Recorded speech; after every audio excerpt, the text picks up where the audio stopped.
We would like to go ahead and call this meeting to order.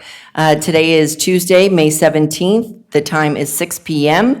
This is our regular school board meeting. If you would please all stand and rise and join us in a moment of silence, followed by Matanzas High School JROTC under the command of Major Hall, Cadet First Lieutenant Kali Smith, Cadet Corporal Anna Hartz, Cadet Corporal Arabella Allen, Cadet First Lieutenant Kevin Cartega.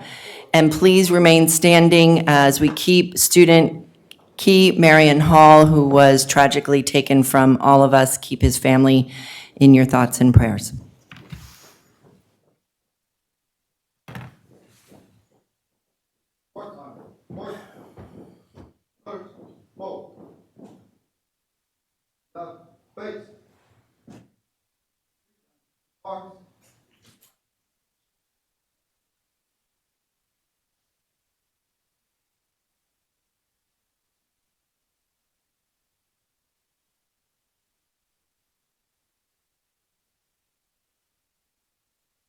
Please join us in the Pledge of Allegiance. I pledge allegiance to the flag, United States of America, and to the republic for which it stands, one nation, under God, indivisible, with liberty and justice for all.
Thank you, ladies and gentlemen. Would you please join us and have a seat?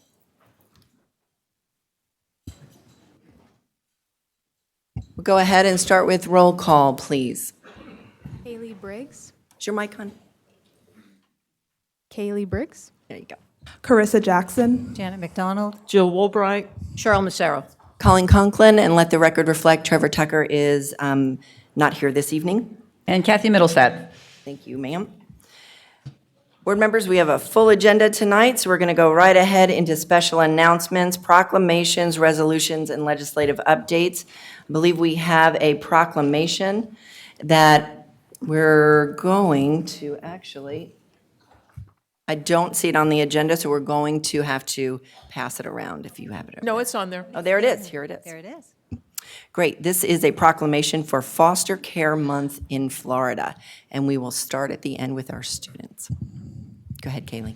Whereas every child has the right to live in a safe, stable home where they can grow up healthy and happy, and Whereas when children cannot safely reside with their families, foster parents provide stability, healing, and care to children in the child welfare system. And Whereas over 11,500 children live with licensed foster parents in Florida while they are waiting to be reunified with their biological families or adopted, and whereas over 8,600 licensed foster parents in Florida provide a safe home where children who have faced abuse, neglect, and exploitation are able to develop trust and self-esteem.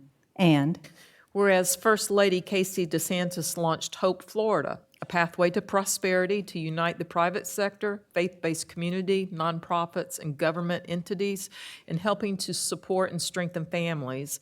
And whereas since Governor and First Lady DeSantis launched the Florida's Foster Information Center in August 2020, over 4,300 prospective foster parents have been connected with their local licensing agency to take the next steps in opening their hearts and homes to Florida's most vulnerable children. And whereas Florida faith and community organizations are key partners to supporting Florida's foster children and families, having served more than 4,000 children through the innovative Care Portal platform since 2020, and whereas the child welfare system is made up of thousands of dedicated professionals who work to support the needs of families in crisis and children entering the foster care system each day, and whereas Foster Care Month in Florida is an opportunity to raise public awareness of the needs of children in the child welfare system and the role foster parents play in the lives of young people.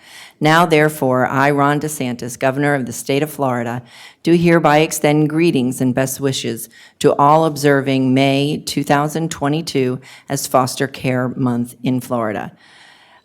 Signed by Governor DeSantis for this first day in May. Thank you very much. Vice Chair Conklin, before we move forward, if everybody could make sure, if you have a cell phone with you in the audience, if you could please remember to silence your cell phones for the remainder of the meeting. Thank you. Thank you. Okay, board members, we will go ahead and move on to the superintendent's strategic plan spotlight. Thank you. Good evening, everyone. Regarding our strategic plan spotlight tonight, it is about our goal that surrounds student and mental health well-being. We wanted to make sure, as we worked hard as a district this year, re-engaging our students, we wanted to pay attention to chronic absenteeism. So we utilized some of our ESSER funds that were granted to us to hire 2 attendance recovery specialists. And they worked from the district office and pushed out into our schools to identify students who have been excessively absent from school and re-engage them back into our school building. And so I'm so proud of the efforts of our student services team and all those who have stood that effort up and working with our school leaders to find those students and re-engage them and provide the needs that those families might have had to support students to be having an academic successful this school year. We have reduced, in comparison to last year, our chronic absenteeism down to 155 students, down to 151. So we've down to 4 students who really we have made some significant strides in. Our goal, of course, is 100% attendance for every single student in our school district, but just additional efforts put forth this year, and I'm very proud of that. I also, Chair and school board members, if you could do me the honor to do one more spotlight that wasn't on the list tonight for me to bring forward, but we recently have worked with our Ed Foundation, and it's such a privilege. If Teresa Rizzo is in the building, in the room, or in the earshot of my voice, could please come forward.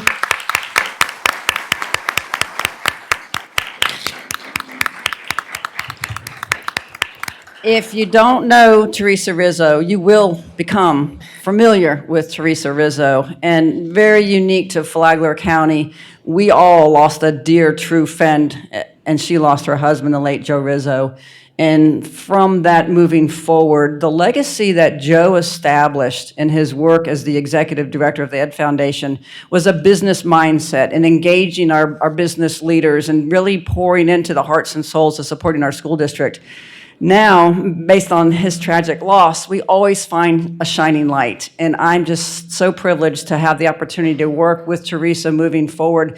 The lens that she will bring from an educational leader and a former teacher in our classrooms to serve as the executive director's Ed Foundation moving forward is just going to be a phenomenal package. So I'm just looking for so many great things. And Teresa, I'm going to introduce you tonight, and I'd love to hear you say a few words to everybody. Thank you.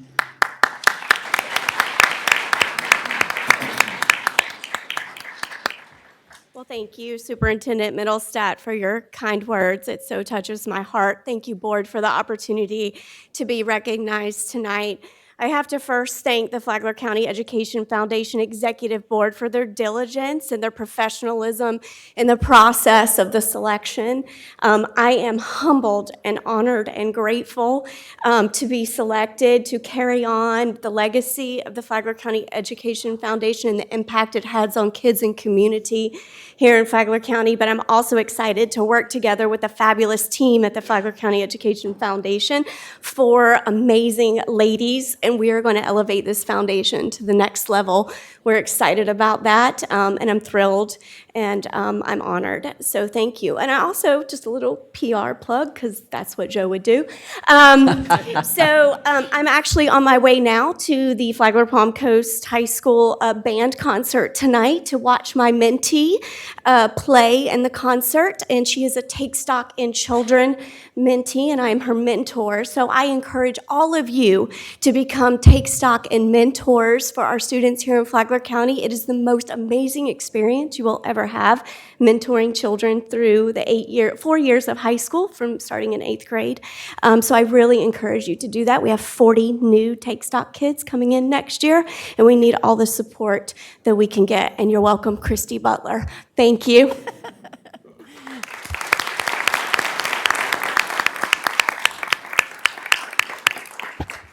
Thank you. Thank you. Next, we have the Crime Stoppers Student Poster Competition 2022. And I see LaShaka making her way. So I see that she will be handling this spotlight for us. Good evening, board. Good evening, superintendent. And so I have the pleasure of actually introducing to this board a familiar face to the board, Mr. State Attorney R.J. Larissa, and he's going to come up and share about the Crime Stopper contest. This is a collaboration between Flagler Schools, the State Attorney's Office, Crime Stoppers of Northeast Florida, as well as the Flagler County Sheriff's Department. We also have members from the State Attorney Victim Advocates Department. We have Ms. Nadia Hill.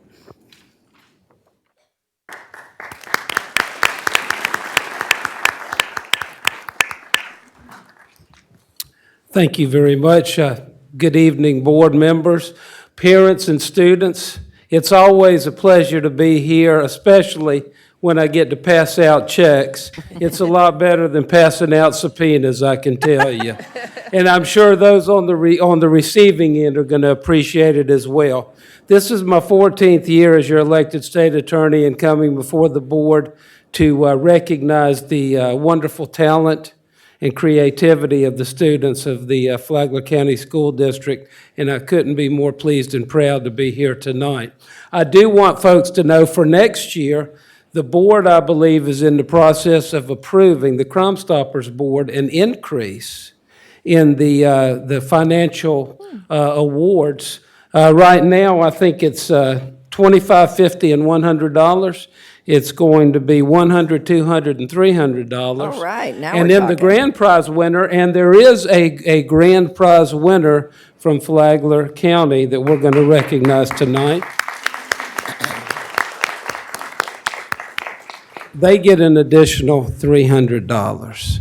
And by the way, the grand prize winners, for those of you who are not familiar with Crime Stoppers, for middle school, elementary school, and high school will be printed and placed in the classrooms of all of every district in the circuit, all 4 counties. So without further ado, how about we recognize the students? I will start with elementary school, go with third place, second place, first place. We'll be passing out certificates as well as the checks. And if the board members would like to have the kids stay, then we can get a picture with them afterwards. So that's the plan.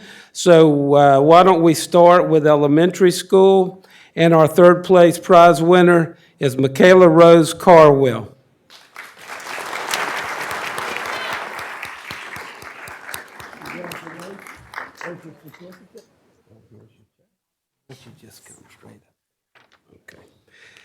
Our second place prize winner for elementary school is Carter Asconi.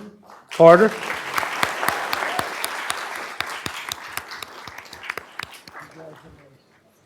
And students, once you get your poster, you might want to hold it up so the rest of the audience can see your great work. Yeah, why don't you make sure they can see your poster? There you go. And first place, elementary school, Kylie Parker. Kylie?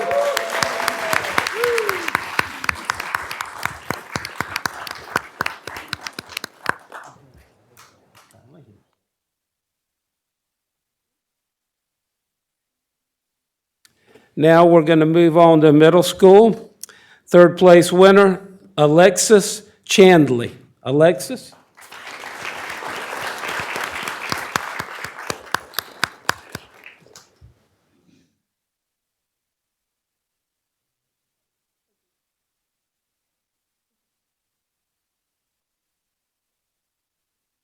You know you're short when the middle school student's taller than you are, don't you? Second place, Miranda Valdez. Miranda?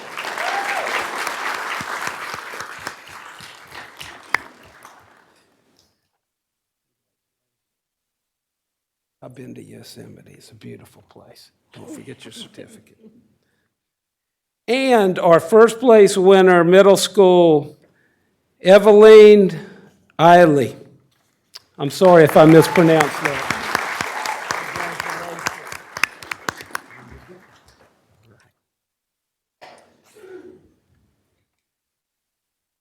And now for high school. Our third place winner, John Pierre Gawamba.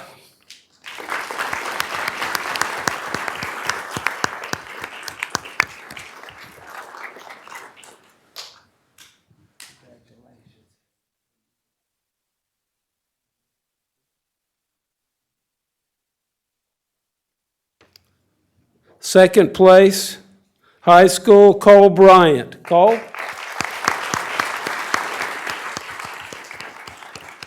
Congratulations. Oops. Oh, he grabbed that one. Over here.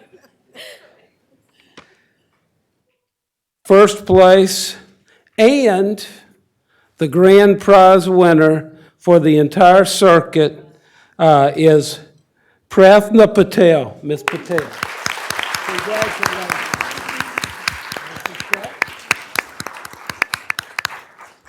In case you didn't notice, and if y'all will show your creations there, your wonderful artwork, the theme is see it, say it, stop it.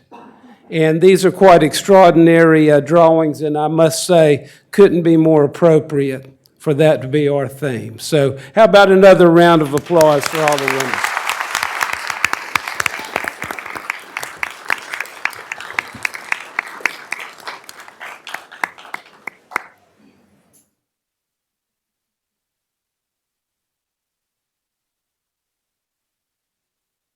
Up here.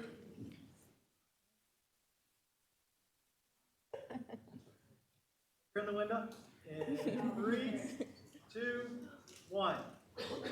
Congratulations.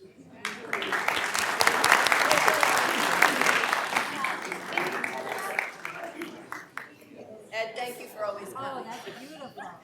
Great. Those are awesome.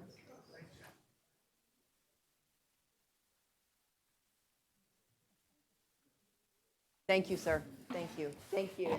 Thank you. Yeah. Good to see you going up. Excellent. Okay, board members, next we have item 3.03, District Spelling Bee winner, and the presenter is Kristen Frank. Excellent. Good evening. Evening. It is my honor tonight to introduce you to Spencer Edelstein.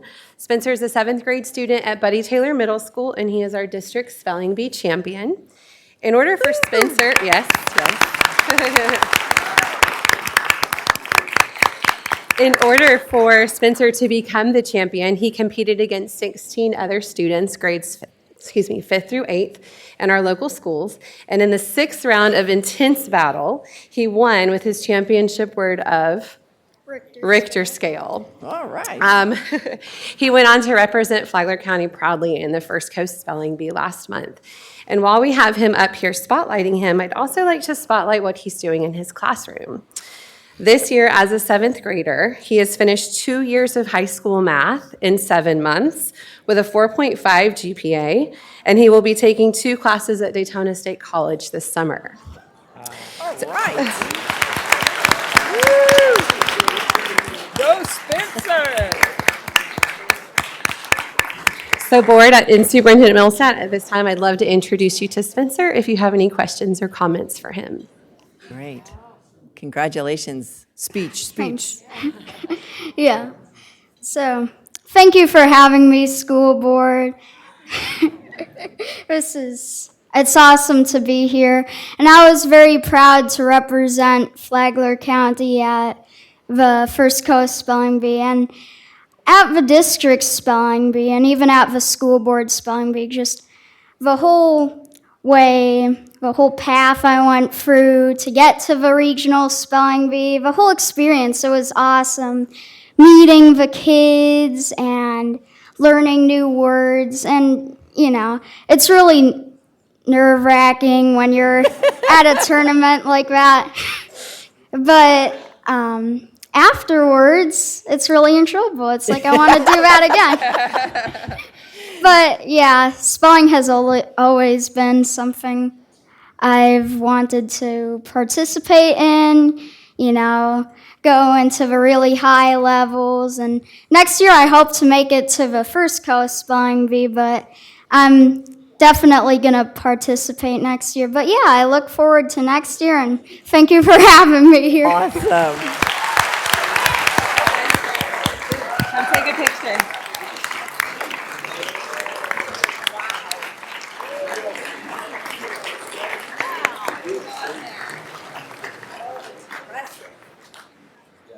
And this is the proud mama. Algebra 1, geometry and 2? Wow. Now you center yourself behind that. Three high school credits now. Right there. Center yourself. Spencer, get in the middle, please, sir.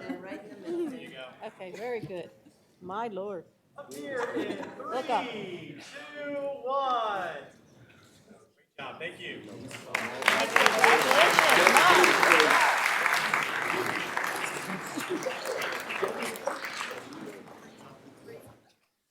What an incredible young man. We look forward to seeing more things that you will no doubt accomplish. And board, if I share. can share a quick story, you will see more of him. I went to visit him a couple weeks ago in his math and science class, right, Spencer?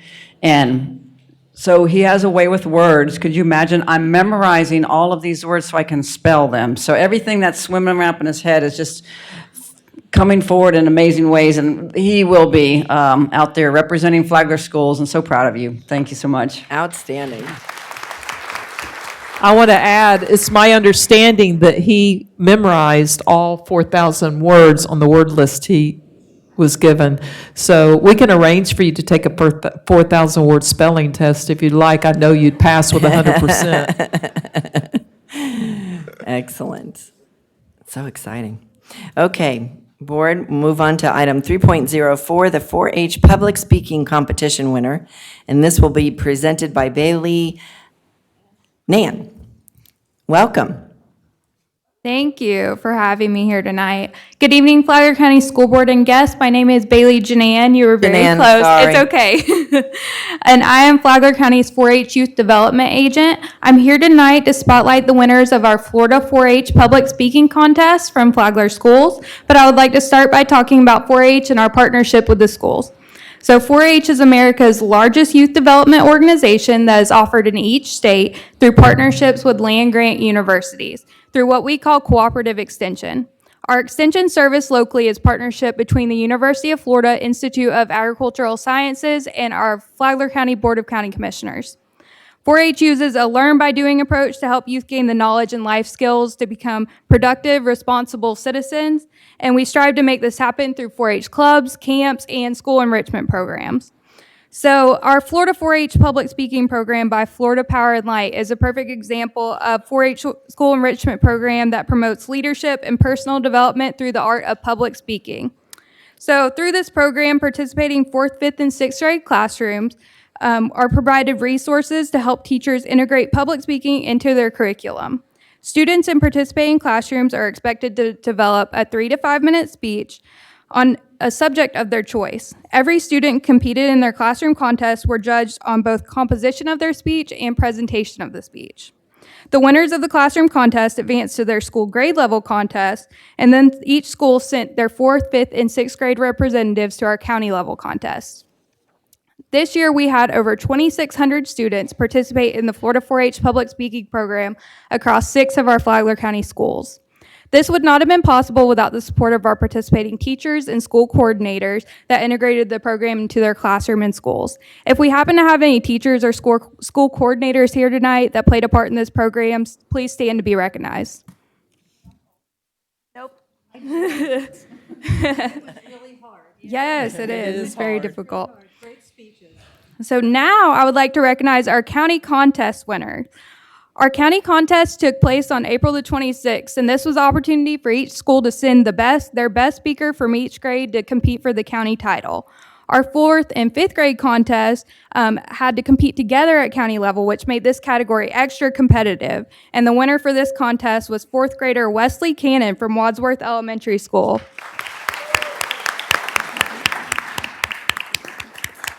And Wesley's winning speech was on junk food. So our 6th grade contest winner is Mr. Braden Norton Henry from Bunnell Elementary School.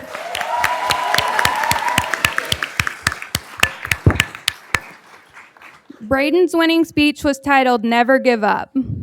So I just want to say that both of these boys, along with all the other kids that I got to watch, these 4th, 5th, and 6th graders are probably better public speakers than most adults I know. So we are very impressed and very proud of them. And I just wanted to say thank you for letting 4-H be a part of Flagler schools. And if you guys have any questions for me or the kids at this time. Yes. I don't have a question because I had such challenge judging the kids who were at the school level because they were all so well invested in what they were doing. And I thank our teachers and our parents because there was a lot of home practice and a lot of help along the way. But they were so confident and so well prepared that this is an opportunity that is such a gift to our kids to allow them to try something new. And it just gets better and better every year. So thank you for the program. Excellent. Gentlemen, you want to share any of your thoughts on the experience? Yes. Sure. So once I got the little thing for like propaganda speech, I was like, maybe. I mean, but I had no choice but to do it. It was for the whole school. I had no choice. So a few days later, I started writing. I was thinking about topics. I was thinking about doing drugs and everything, but I thought that was too inappropriate. So I decided to just do junk food instead, because that's not inappropriate, right? So Well, maybe. so I got to writing, and I was wondering what would happen for my first little competition. Would I be in the cafeteria? But no, I was in the classroom. Once I realized I was tied with London for first place, I had to go to the library and redo my whole speech again and to see which one was better. And London's speech was on Harry Potter, and like you just heard, my speech was on junk food. We then redid our speech. We saw who came in first. It was me. A few days later, a few weeks later, I had to start studying because it was almost the school competition. And I was getting a little bit scared because there were a lot of people there. But once I started to say the words, I started feeling a little bit more calm. And once I realized I won first place for that, I was like, oh no, I have to go to the county. I was wondering what would happen there, how many good speeches there were, and that's exactly what happened. There were so many good speeches, especially for you right here. One of my favorite speeches would be would be My Planet Venice and other speeches, but that is one of my favorites. Once I got to start saying my speech, I had like a few mistakes, but that wasn't really like bad. That wasn't really bad. I was really impatient when the winners were gonna be announced, so I kind of started messing around when the winners were announced. When I realized I was in first place, I looked into my mom and into her soul. And once I got up, once I heard my name say I'm first place, I ran up and said all my hard work paid off. Yay. That wasn't a prepared speech. Good evening, judges. I just want to say congratulations to all the other winners of the speech, how hard they worked, acknowledge that. As he said, there was like a lot of hard work and practice needed along the way, and like all through the classroom, which it sounds he had to go and do a face-off for first place, which I did too. And then we had the school-wide competition, and like what I did every time, like they were calling the names. So they announced us by like Mr. or Mrs. And especially for the county one, I knew I was the only boy up there. So as soon as they said Mrs. the first 4 times, I knew I got first, and I just ran overhead, hugged my friends, and just had a very good time the rest of the night. Reason I picked my speech just because, well, never give up. A lot of times during life, either it's sports, medical conditions, or just like your everyday life, you gotta never give up, and there's a lot of times you wish like your body just tries to pull you down, but mainly by the people you're around, it always lifts you up. So Excellent. yeah. Excellent.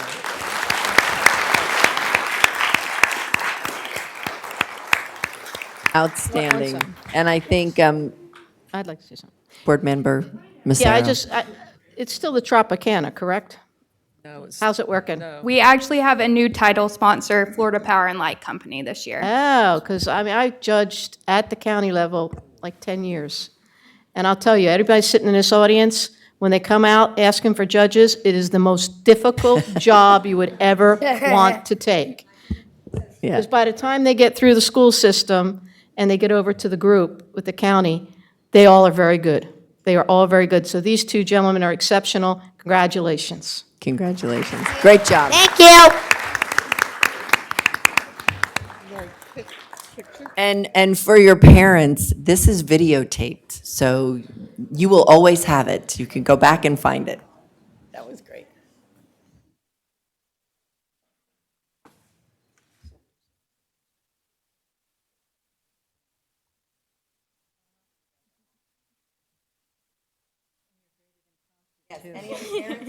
Come on up. Yeah, come on. Mom, where are you? There you go. Up at Jason. Okay. Could you be in the photo too? Yeah. Yeah, there we go. There you go.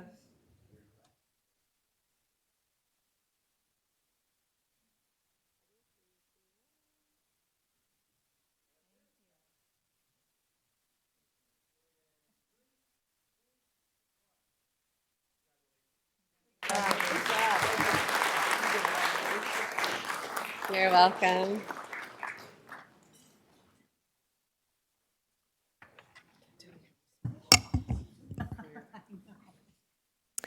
And our final spotlight for the evening, 3.05, is recognition of our athletic state champions. Woo-hoo! And I see Mr. Bosserdette is going to be doing this one. Good afternoon. student school board members, Kaylee, Carissa, good to see you, school board members, and Superintendent Middlestat. It is an honor and a privilege to be before you today for a very well-deserved spotlight from some amazing student athletes of Flagler County. If you guys live anywhere in the area or follow any of our social media websites, you know that Flagler County has had an amazing sports season throughout this entire year. And today I would like to start by recognizing two incredible men who work diligently behind the scenes to provide opportunities, not only for our coaches, but our student athletes to not only accomplish their academic achievements, but also their extracurricular goals. So I'd like at this time to bring up Athletic Director Jordan Butler and also Athletic Director from FPC Steve DiAugustino to introduce their coaches and athletes.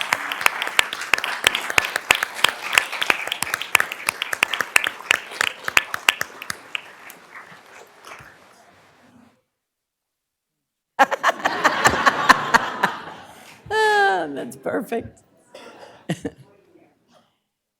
Welcome. I'm a little nervous to talk after listening to the young gentleman As you that should talked be. before. But I want to thank the board and the executive team for all that you guys do for all of our students and for athletics, because without your guys' support, we would not be able to support our athletes. And that's what it takes. It takes all that support from the top all the way down to be able to allow our athletes to exercise all their talents and put them out there and to bring home state champions like they do. So thank you. Awesome. Awesome.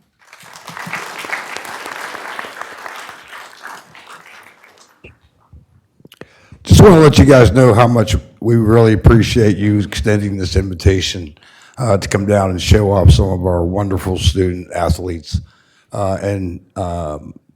I really appreciate it, and thank you so much for this opportunity. I have with us today our men's state championship team, and just to give you, and I had these written down because it's really too much to remember. I mean, this coach, Mr. Dwayne Hagstrom and Mr. Ed Cox, both work the women's weightlifting program and the men's weightlifting program. So it's an all-year task that they do. They're in there diligently from early in the summer all the way through till last week or so. It's a big job. They do a great job of it. But their accomplishments this year, and I'm going to read this real quick. The girls this year were conference champions in the snatch, which is a new exercise that they have now. They've added this to the weightlifting championships. They were conference champions in the clean and jerk, district champions in the snatch, regional champions, state champion at 199 pounds, state champion in the bench, and clean and jerk at 199 pounds. That's just the girls alone. Wow. The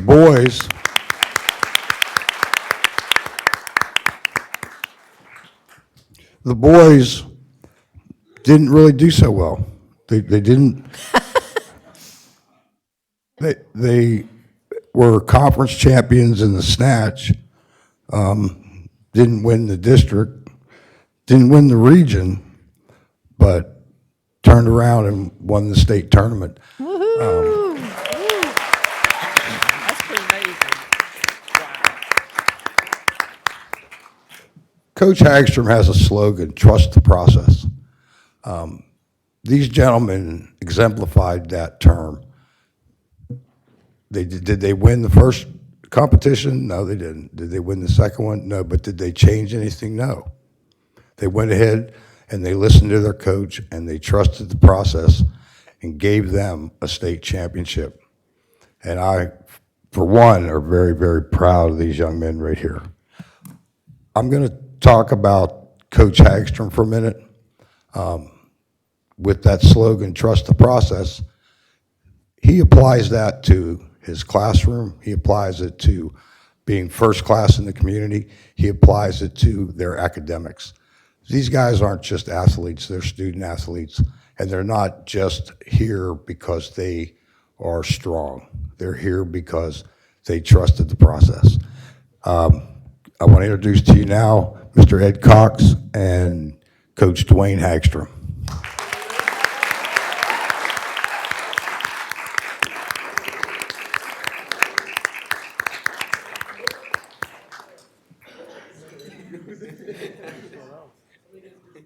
D'Agostino, don't sit down, please. Yes, yeah, stay nearby. How you doing today? I hate to have to follow spelling bee champions and public speaking champions, because all we do is pick things up and put them back down again. We had the fortunate opportunity to train a great group of young men and women this year, and as Coach D'Agostino already said, we had a pretty successful season. We, this year, had 6 individual state champions amongst our program. And I refer to it as program. Yes, we have a girls' season and a boys' season, but we train together. We are one big happy family, and everybody deserves acknowledgement for what they've all accomplished. As he said, Anielle Buchanan, she is now a 3-time state champion. Oof. She won.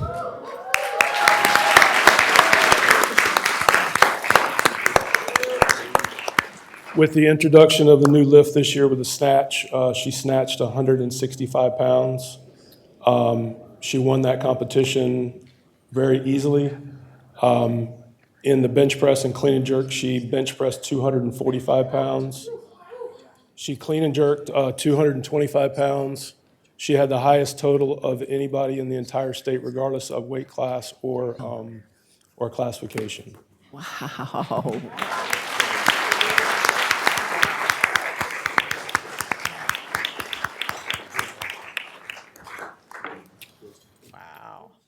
Stand And right in the our middle. boys' team actually kind of owes the girls' team a little bit of gratitude, because we learned what happened with our girls, because our girls, we thought we had a chance to win the title as a team, and didn't work out that way. And we took what we learned from what didn't work and what we did wrong, and we brought that back. And the boys, you know, we never talked about winning a state title as a team. From that day forward, we talked about winning the day, trusting the process.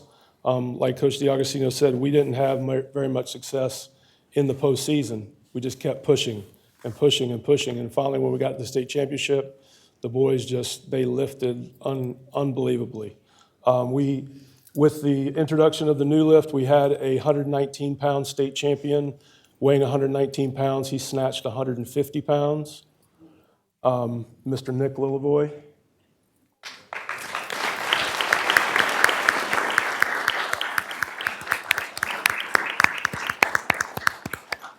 And in the 139-pound class, weighing 134 pounds, we had another state champion in snatching 175 pounds, Mr. Don Bennett.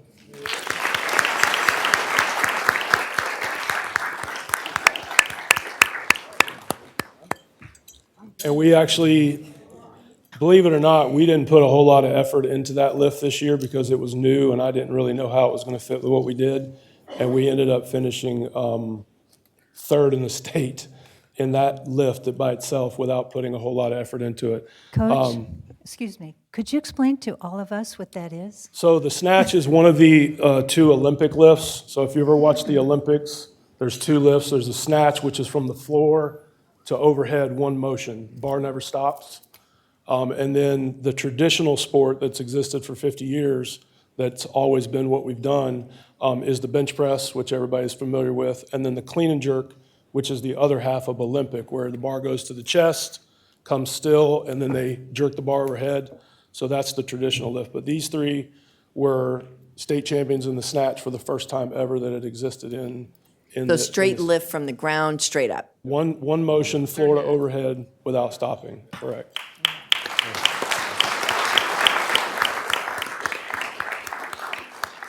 So in the traditional, we qualified 11 lifters to the state championship. So it was a pretty big team effort.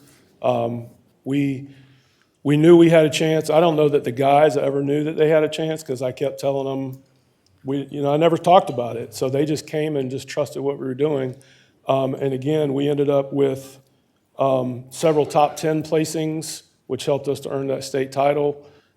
We had 2 individual state champions in the traditional lifts as well. Mr. Don Bennett was also a traditional state champion. He bench pressed 255 pounds, weighing 134 pounds, and he clean and jerked 255 pounds, weighing 134 pounds. So he had a 510-pound total.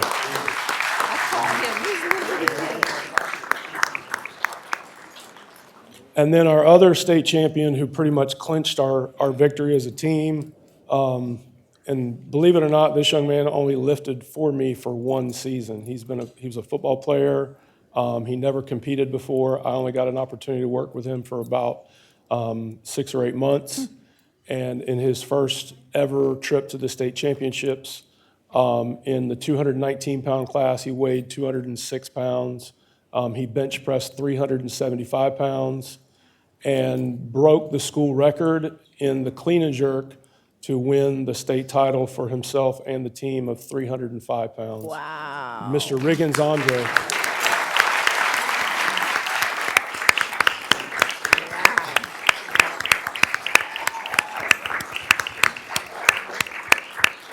So we would just want to take this opportunity to thank all the people that, have given these kids recognition, specifically the teachers and our colleagues and their teammates and their fellow classmates and Coach DiAgostino. We really appreciate all the recognition that we got. And we just need to keep giving these kids recognition. They need to be recognized for the accomplishments that they make. And then this is the rest of our team here. Come on up, guys.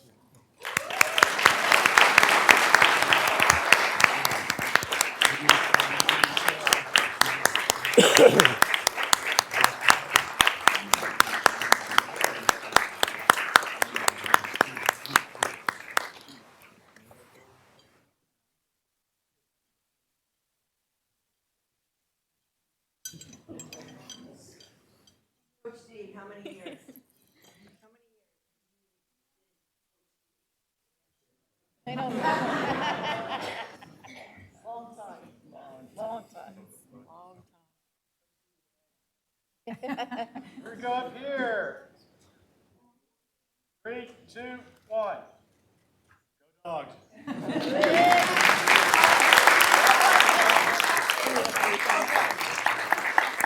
Congratulations, John.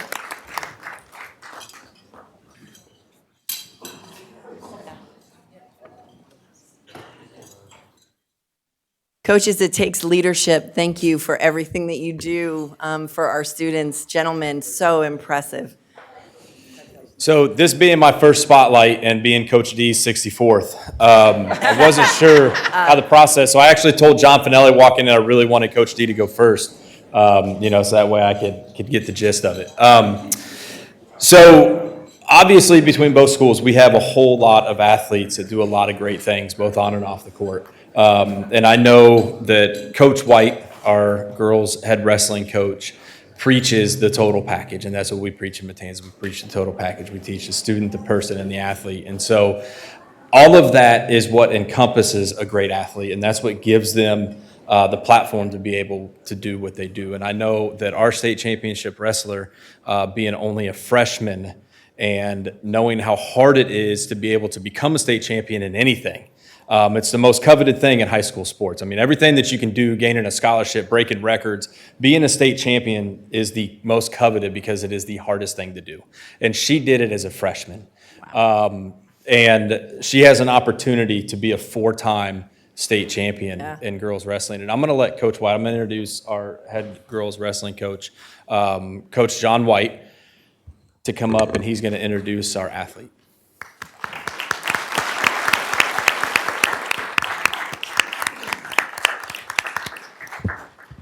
Thank you for having us. I've had the pleasure to coach both boys wrestling and girls wrestling. I've been able to coach state champ in boys, and now I coached my first girls state champ. It's exciting. I could not have done it on my own. I had great support from my administration, great support from the assistant coaches, but all these girls, they saw the opportunity, and they took advantage of it. And, I'm excited to see what they do these next few years. We have a young team. We finished 3rd in the state by a point. No seniors, so I know next year they're shooting for a state title. But our state champ here is unique to Flagler County. There are several state champs in the room right now, but none of them won a state championship as a freshman. She has a great opportunity. She's a good leader in the room. She's a great leader in the classroom. So I'm excited to see how she develops and grows when she, begins to mature a little bit, begins to get, a little more self-confidence. And that's one of the great thing about women's sports is it gains so much confidence for these girls. Our season started off a little slow, but Tiana picked it up, made some adjustments, and she dominated her way through the state tournament, through the postseason, pinned her way through, which is a huge accomplishment in itself. So I'm excited, I may not be in the corner anymore, but I will be there watching all our matches, cheering her on. So I'm excited to see what she does these next 3 years. Hopefully it'll be our first she continues our first 4-time state champ here in Flagler County. Excellent. You want to say something? Thank you. Right over here. Pictures.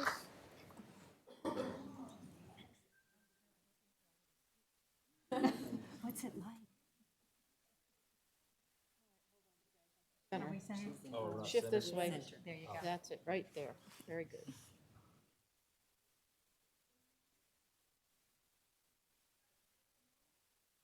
Here we go. In 1, oops, on. Here we go. 1, 2, 3. Pirates.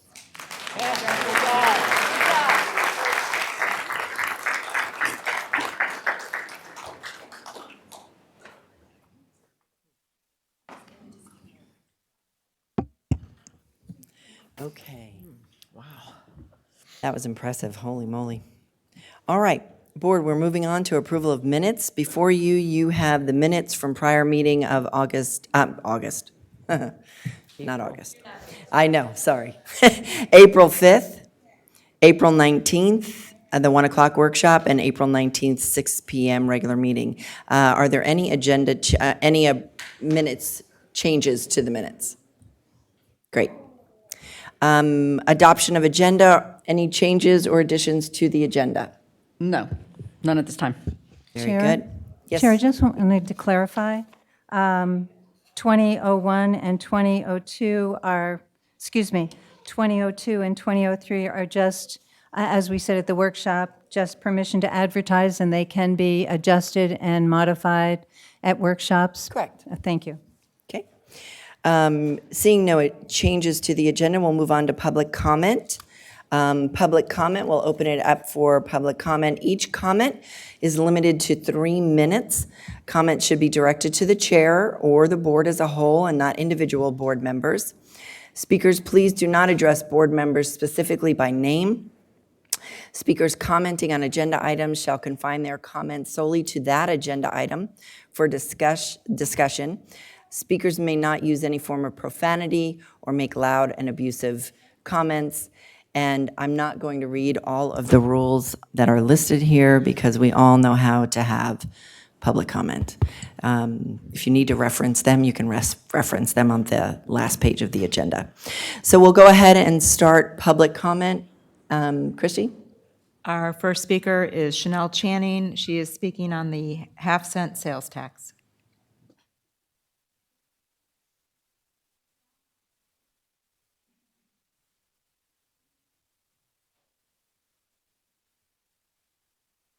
Welcome.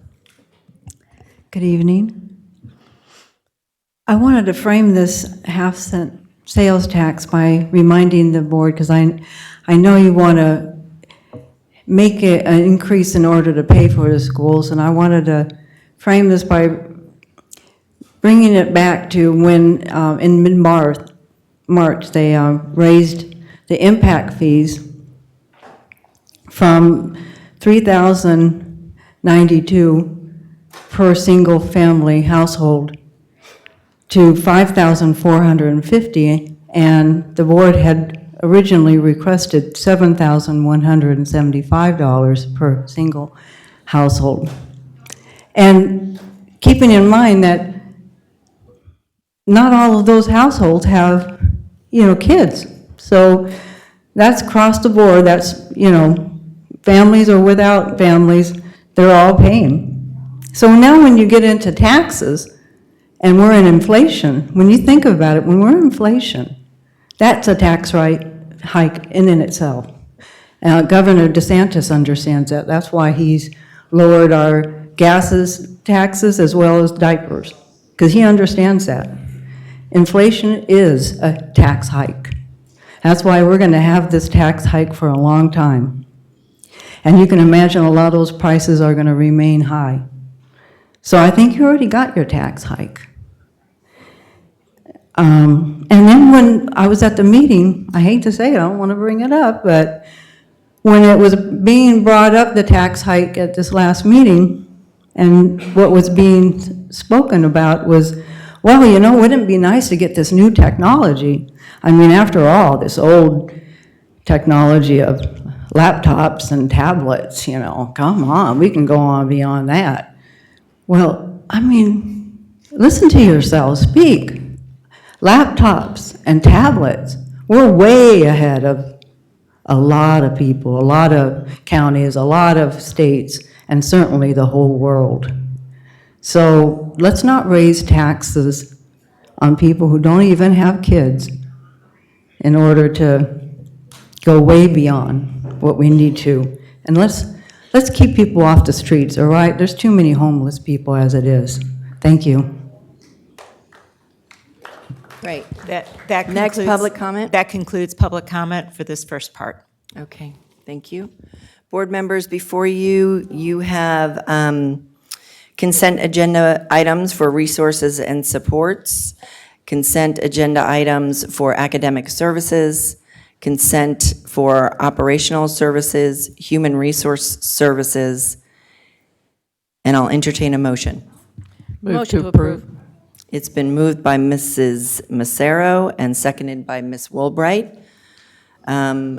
Any discussion? All those in favor signify by aye. Aye. Consent is approved. We'll move on to action. Board members, we have action item 1801, the Memorandum of Understanding for Summer Professional Learning. And we have Ms. Johnson who will be reporting. Yes. Good evening, Board. Superintendent Middlestat. We are super excited about these MOUs. As we all know, teaching and learning is our business. And this time, our teachers and our support staff get to have an incentivized opportunity for the learning that they're going to do on some of their downtime through the dates of May 31st through August 2nd. And so on the attachments that are on your agenda, you'll see the details as to how much compensation for the opportunities, be they 6 hours or 3 hours. And we're seeking your approval tonight so that our summer learning can begin. Excellent. I'll entertain a motion.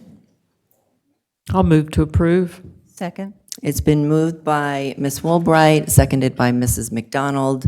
A discussion? Just a comment. Yes, ma'am.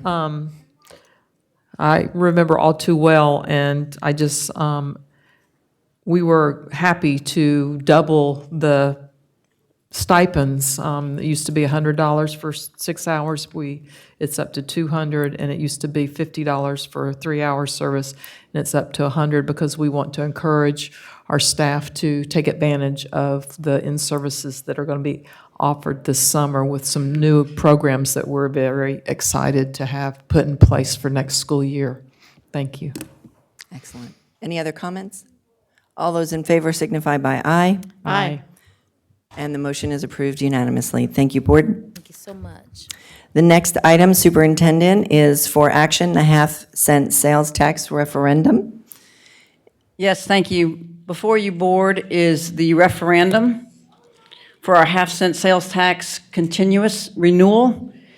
We have been fortunate in Flagler County that we have utilized this half-cent sales tax for the school district. Tonight, before you is a revision of what you had previously approved because we changed the language for the November ballot that we'll be bringing in front of the BOCC to reflect that this is a continuance. So as you can see in the summary here, We would like you to adopt this resolution so we can submit it to the BOC for final approval. This will come before our voters on November 8th, 2022 for final approval. Again, this is not a new tax. This is a half-cent sales tax. And we've been fortunate here in Flagler Schools as a school district to have the support and confidence of the community to support this on behalf of all things that we do for our students and our teachers in the classroom and utilizing this half cents. As you see listed before you, this is to levy a 1/2 cent sales tax for a period of the next 10 years to fund the implementation, upgrading, retrofitting, and equipping of all schools with technology, improving school safety, and to finance educational facilities, construction, reconstruction, remodeling, and renovations, land acquisition, and improvement for the Flagler County School District. And once again, I really want to stress home, so there's no misunderstanding, this is a continuance that we will be seeking on the half-cent sales tax. Board members, any questions? Again, just for clarification, make sure the public is aware it's a continuation and it's a half penny. I'll take motion to approve. Second. Been moved by Ms. Massaro, seconded by Ms. McDonald. Any discussion? I think the difference between a sales tax that is on their bills annually is different from this kind of tax, and it is spread across all purchases so that everyone in the community gets to participate in making our schools at the standard that they are. One of the things that I've always been impressed with any time I take new people through our schools who are visiting the county, it's they're impressed with the quality of the schools, the care of the schools, the opportunities that our students have. And so I know that in this day and age, everything seems like your pocketbook is getting attacked, and that's not what this is. It's just a way that a district that is limited in their funding opportunities can take advantage of to provide all the opportunities that we do for our students and the care of our schools and our facilities. So it shows up everywhere. And if you haven't been in our schools, please make an appointment to get in and see them. They're absolutely incredible. Spend a day with our staff and our administrators, and you'll be impressed. If you haven't been in and you'd like to see more about what this half-cent sales tax goes to, I think we're open, especially during the summer. We have summer school going on, and you'll see it in full motion this summer as well at one of our schools. So thank you. Thank you. Board members, any other comments? I would just like to make a couple of comments to correct the record. I think public information is super important. It's a half penny. It's not an increase. This is not a new tax. This is a continuation. It has nothing to do with impact fees. Nothing to do with impact fees, and no one is raising taxes. Visitors will pay it's just if you're going to McDonald's, you're getting gas, you go to the store, everybody participates in this, and again, it's a continuation. So I just want to make sure that the public is aware that this isn't a raise in property taxes of any sort whatsoever. Hopefully, we have been transparent in the use of our dollars, which I believe we've been good stewards, and excited to share the vision with the community of what those dollars would be continued to be used for. With that, board members, all those in favor signify by aye. Aye. And the motion carries unanimously. Thank you. Next, we'll have School Board Attorney Action Items 20.01, School Board Operations and Procedure Manual, meeting decorum procedures and complaint. And is this what you were talking about advertising for approval? No, this is our procedure manual. My apologies. Ms. Gavin? Thank you, Vice Chair Conklin. Board members, you have before you the revised procedure manual. And if you will flip down to page 9, that starts the revisions.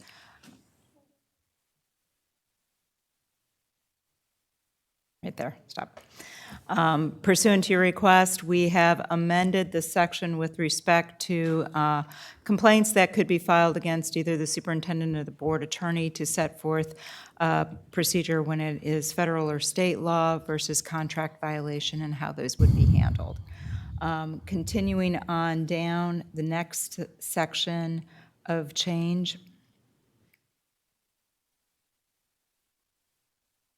is found in the conduct of meetings pursuant to this board's request. You have before you in a later agenda item, School Board Policy 205 for advertising.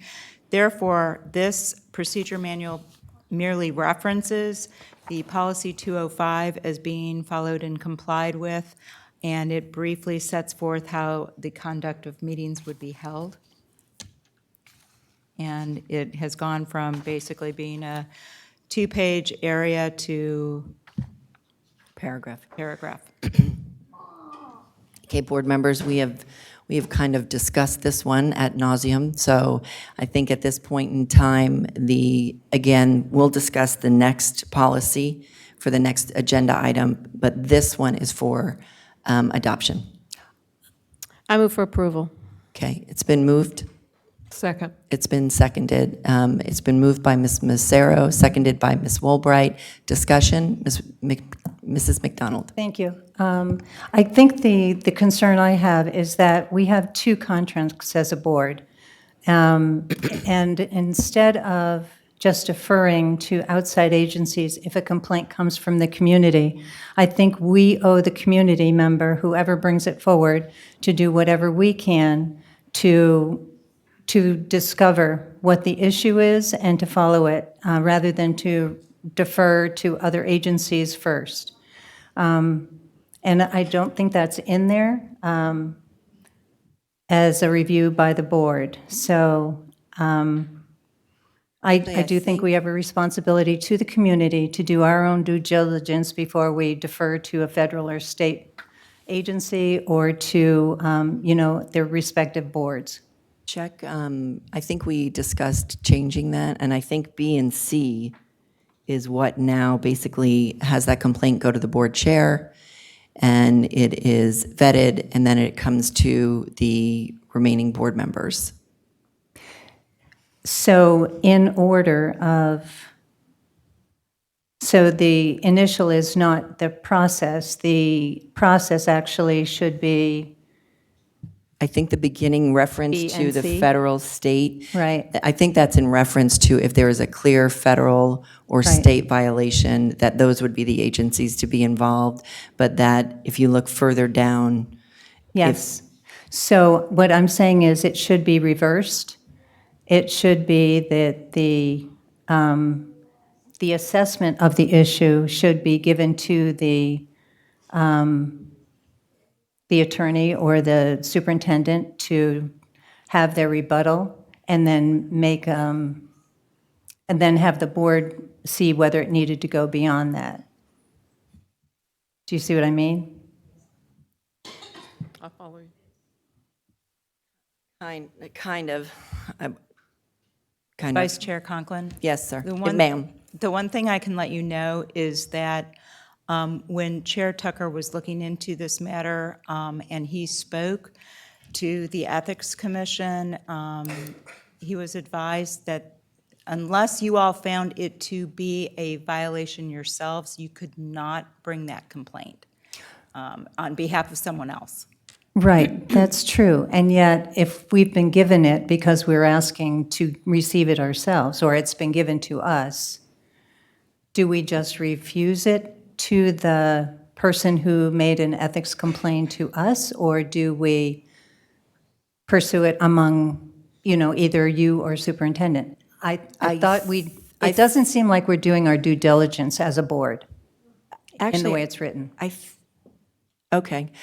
It feels like it clearly says we do our due diligence, in that if it's a federal or state violation of law, the complaint would have to come from the complainant. However, if you look at the section following that, because I thought we discussed this exact thing, and I thought we all agreed on the language at the bottom of page 9, and then the top of page 10. I thought that was what we all agreed we were comfortable with, that still allowed for the board to do its due diligence.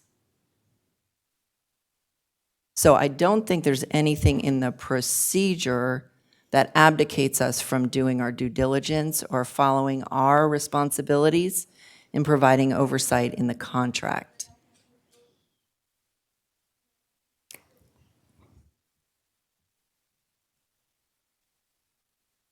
Great. Okay. I think it's just the way I think about the way complaints are handled, that's all. Okay, so we have a motion by Mrs. Massaro and a second by Ms. Woolbright. All those in favor of the procedural manual signify by aye. Aye. Nay? Nay. Okay, motion carries. Board members, next item is 520, what is wrong with me tonight? 20.02, permission to advertise revision of School Board Policy 522. And board members, we discussed this in our workshop. Christy, if you want to have any mention to it, but both of these following agenda items are for advertising only. Sure. Both School Board Policy 522, which deals with walkouts, boycotts, or sit-ins with respect to any disruption at schools. This sets forth how we will be handling those in more detail than what was previously in board policy, which was a one-sentence statement of any student who participates in a boycott, walkout, sit-in, or any similar disruptive action which interferes with an orderly operation of the school shall be deemed guilty.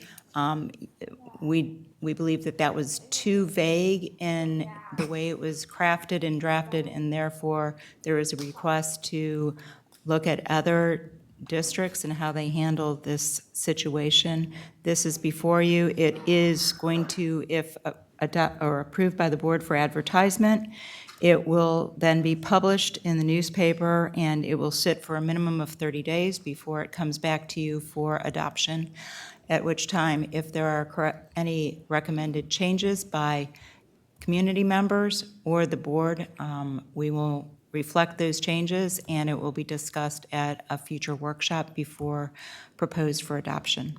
Great, thank you. I'll entertain a motion. So moved. It's been moved by Mrs. Massaro I'll second. and seconded by Ms. Woolbright. Discussion, questions? Ms. McDonald? Yes, I think there are two parts of it that are very vague, and I don't think the board can actually have faith in the extra verbiage that's here, because there are two phrases that I'd like to see for the board and for the community to be fleshed out. Third paragraph, the superintendent shall develop procedures to provide guidelines for school administrators to follow when a school needs to impose restrictions on time, place, manner, students desiring to exercise their right of free speech or activity in order to maintain a safe and peaceful campus. So we don't have guidelines or procedures, and I think that should be part of what we agree to before we agree to this, because our current policy is very clear. Any student who participates in a boycott, walkout, sit-in, strike, or any similar disruptive action which interferes with an orderly operation of the school shall be deemed guilty of serious misconduct and shall be subject to suspension or dismissal from school. Very clear. Does not violate freedom of speech rights, but it does limit and confine the activity to within the school day, within a school classroom, within an opportunity where folks congregate. And I think where we got out of line was that the next paragraph has with orderly operation of the school in the sentence, which I think was a compromise with what we've experienced lately. While the district recognizes and respects the students' freedom of speech rights, freedom of speech, and opinion, and expressing it in a civil and appropriate way in the appropriate time and space. That's not in there, for you all. I'll read it clean for the audience. While the district recognizes and respects a student's freedom of speech rights, these rights may not infringe on the rights of others or interfere with the orderly operations of the schools. The part of interfere with the orderly operations of the school needs to be fleshed out in that guidelines. So right now, that could flex and float, and I think it's too vague. I think it's not only freedom of speech, but it's freedom of movements, freedom of use of curricular time, freedom of their, or a violation of their contract with the taxpayers in this district who pay for curriculum time in schools. Excuse me. And I think the other compromise that we have in this is that the district employees shall not promote, endorse, or participate in any student demonstration, distribution of materials, assembly, sit-in, or walkout during work hours, or while serving as an agent representative of the school district. So we have a little bit of, as we've been saying over the last couple of months, a little equity issue here. If freedom of speech is, valued, but I also think that any disruption in the school day is a violation of the use of our time in schools. So I think this is way too vague, and I would really hope that we can get some consensus at a workshop on how to tighten that up. Okay. The other one that we had some very interesting words in it that are not in this one, so I appreciate the refinement. Okay. So we have a motion and a second. Ms. Woolbright, further discussion? Yes, we did discuss this at quite length at the workshop, and we had other district guidelines. One was very short and it was critiqued as being too short, and one very long, which then was critiqued as being too long, so we kind of compromised with something in between. However, I did have at the workshop issue, and I still have issues, so I am willing to, or wanting to discuss this policy at length additionally as well. My concern is that we had a policy, and it was one sentence. It was very clear. If you participated and it became disruptive, you would suffer suspension. So we've changed that now to the person that causes the disruption, not just the participants. So we've lightened that. But what I brought up at the workshop that I was concerned about was that the superintendent shall develop procedures, and we don't have those procedures. And the one sentence policy that we had didn't have procedures, and that's why we had an issue. So I kind of go along with some of what Ms. McDonald is saying, in that I would feel a lot more comfortable if the procedures were fleshed out and added to the policy, because that's, again, where the issues were between in this policy, because it's been fleshed out differently from building to building, and it's looked different from event to event. So if we have clear policy and procedures, then that would tighten it up from building to building and add some consistency. Okay, board members, Ms. Massaro? Okay. We've been beating a dead horse with this. We have been at this so long, and it's so nice to see it's not the one sentence that we had listed previously, because in that case, with the last reaction that we had on our campuses, we'd had over 800 kids suspended. We couldn't do that, obviously, so it wasn't manageable. We had to do something a little more realistic. I like what's here. I think it makes sense. I don't like the fact that we're looking to get into the weeds and have the superintendent do her job, let her do her job, and make up the procedures that they would follow, because every situation is going to be different. They're not all going to be the same.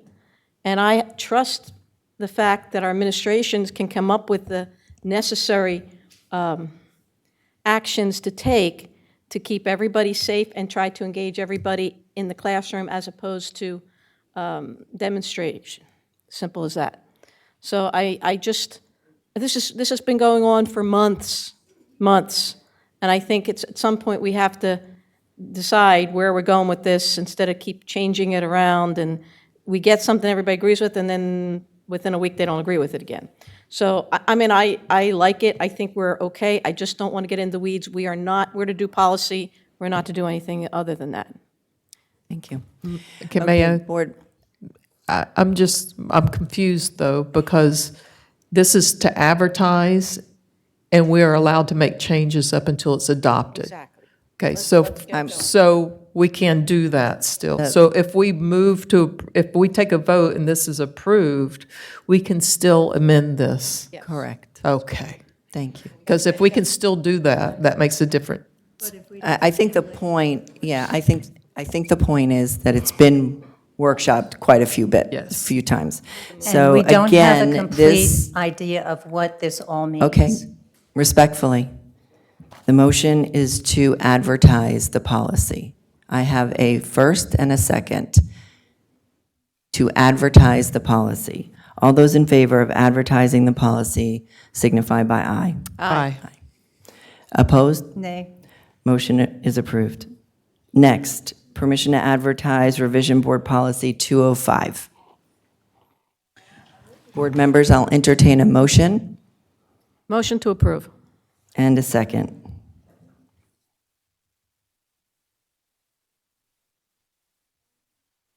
Okay.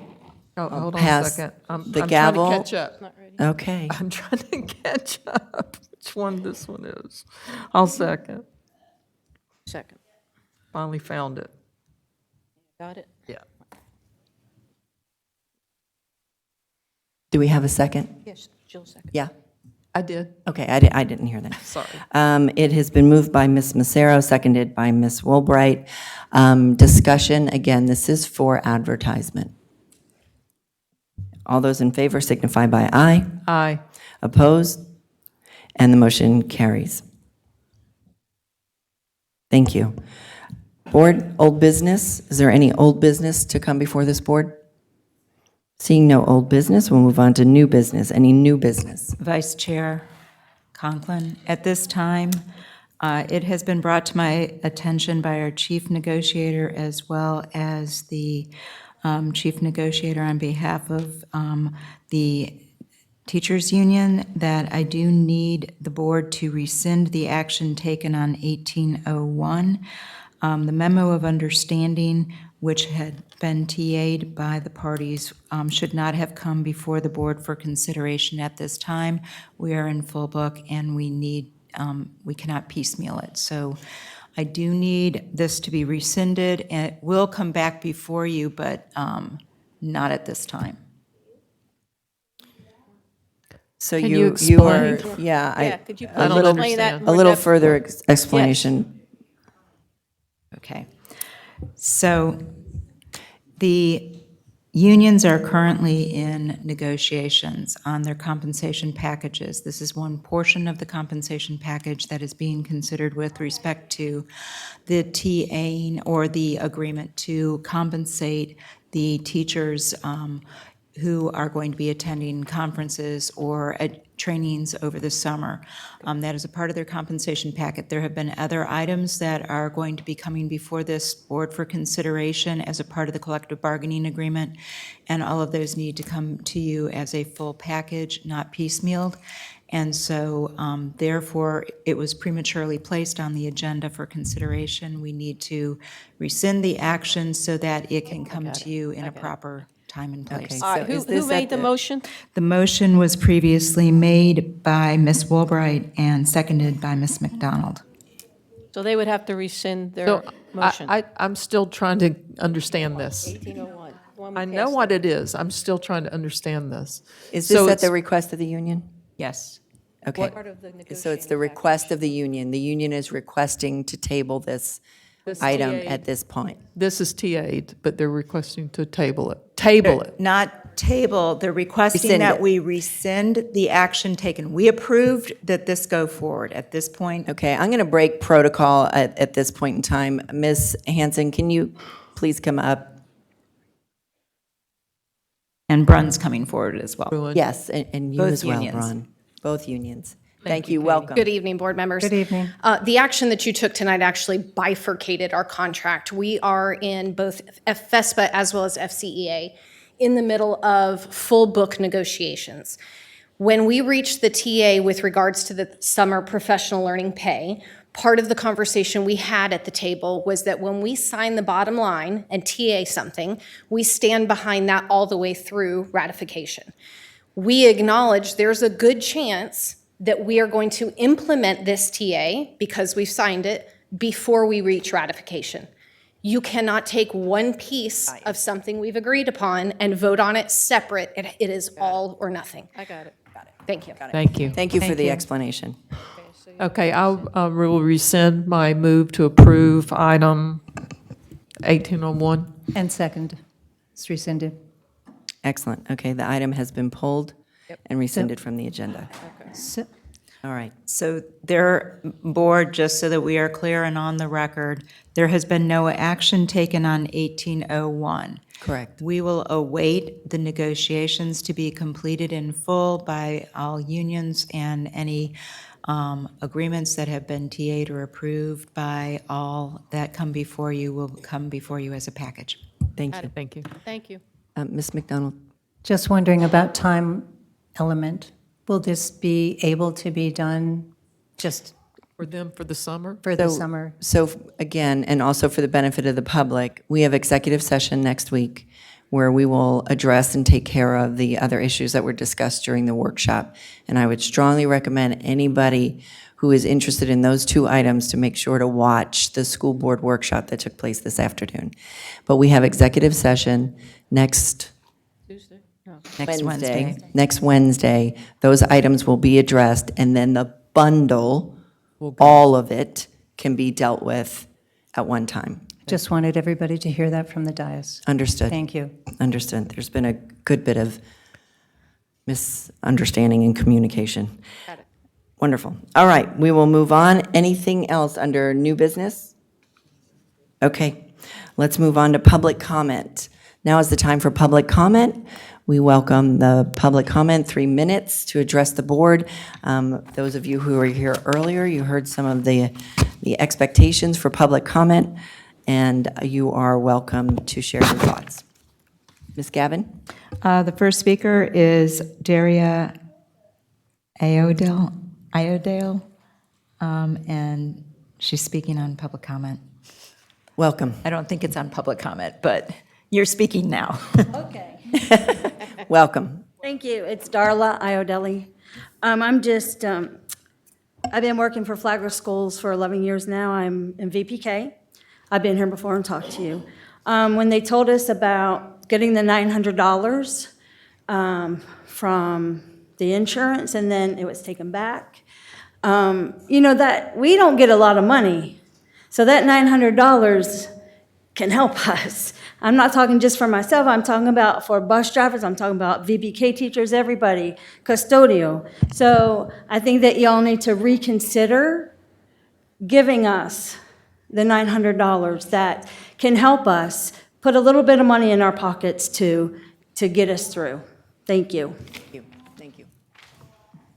The next speaker is Jamie Patton. Similarly, she's speaking on comments, or has a comment to make.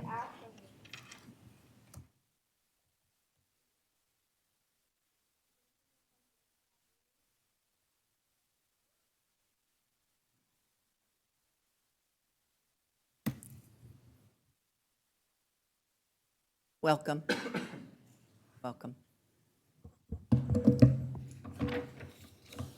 Superintendent, ladies, and absent gentleman of the board, I stand here before you tonight as a member of FCEA, its bargaining team. I am also a building rep at my respective school, and I'm a teacher. Sadly, I must confess, I never anticipated standing before this board because you did not honor the tentative agreements that were reached at the bargaining table by the committee that you appointed to represent you and us and our team. We bargain in good faith. When we TA something, it's because somehow you should have already been communicating with your team. You should know what your team's doing, and they serve at your behest. The tentative agreements I'm speaking of that were not honored by you both happened in April and had to do with insurance. As a member of FCA's bargaining team, we sat with your appointed team. We came to an agreement that we all felt was a very wonderful and inventive incentive that would put money back into the employees' pockets, teachers and support personnel. I might add, the original intent, and many of us in this room sat on those original committees when we went self-funded, the goal was to put money into the pockets of your teachers and your support staff, because insurance was swallowing us whole at that time. The rebate, I stress, would have gone to all of your employees who have funded the reserve through premiums into our plans. The reserve fund sits at $4.6 million.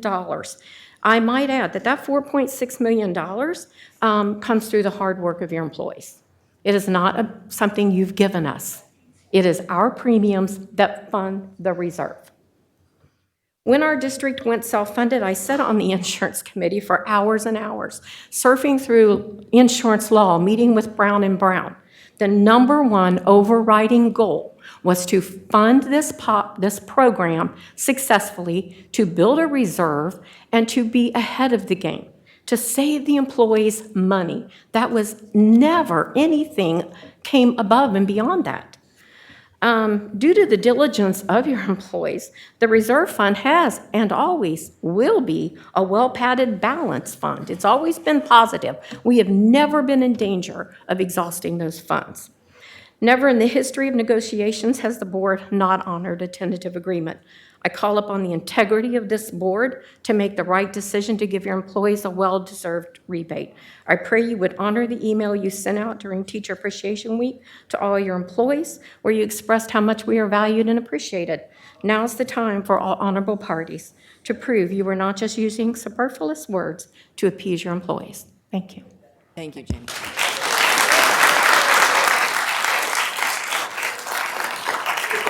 Next, public comment. The next speaker is Laura Gollin on reneging.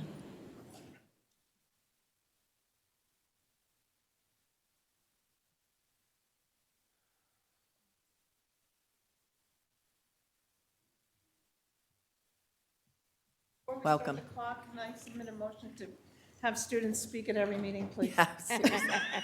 Welcome, Laura. Yeah, that was wonderful. Okay, good evening. I am rarely at a loss for words, but today I came pretty close. I'm here to express my disappointment about you reneging on your agreement to distribute the insurance loyalty rebate and the 5% contribution increase. The insurance reserve fund is expected to be approximately $4.3 million. At the most recent insurance committee meeting, the district's contracted insurance broker indicated that the district is required to keep at least 2 months' worth of claims in reserve.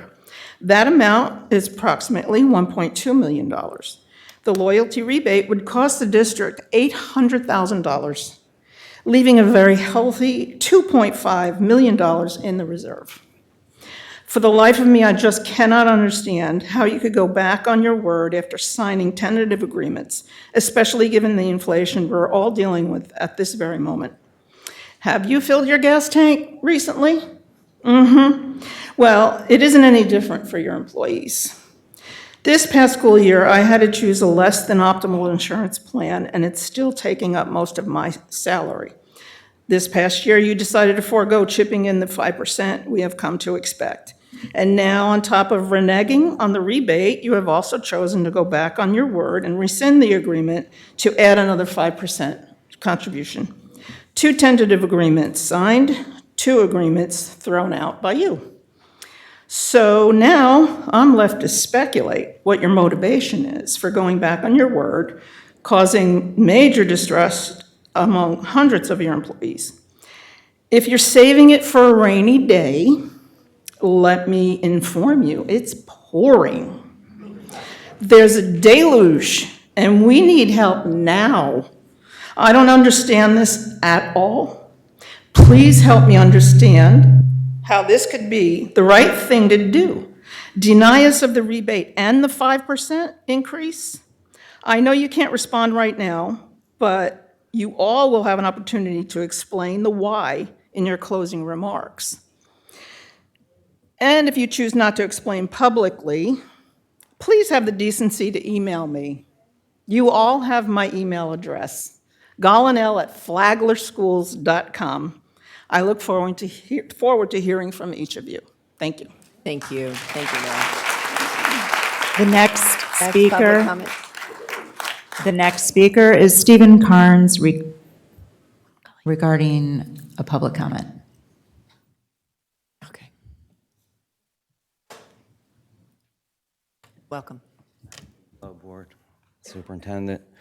I just wanted to say thank you for all the support you've given us over the years, and I would like to ask you again for that support, to rescind your decision, to give us that support that we so desperately need. And I hope we can count on that again, and that's what I would like. Thank you. Thank you, sir. Next speaker is Courtney Vandebunte regarding insurance rebates.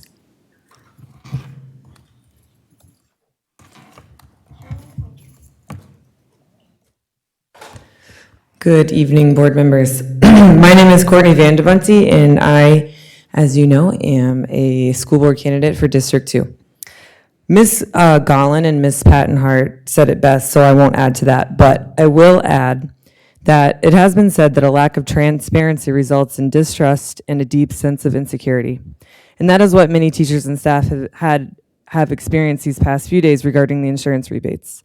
Whether the rebates should be given or not, the board and its representatives have a responsibility to communicate and trust each other, and that clearly did not happen. As a result, teachers and staff are left feeling unappreciated, and ironically, just a week after Teacher and Staff Appreciation Week. To be clear, I believe that they do deserve the insurance rebates and so much more, but I acknowledge that there's information I do not have.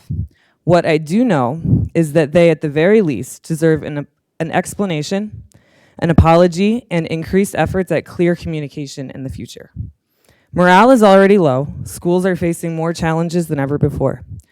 These are bigger challenges than insurance rebates, and our teachers and staff are facing them head on every day in our schools. The board and its representatives need to work together to align their goals with action if they want to help address these challenges. And action requires clear and consistent communication and trust. Thank you. Thank you. Next public comment. Board members, audience, I am reminded, I understand. With the clapping, let's keep the clapping down. We treat everybody the exact same. And next public speaker. Jessica Clark regarding bargaining.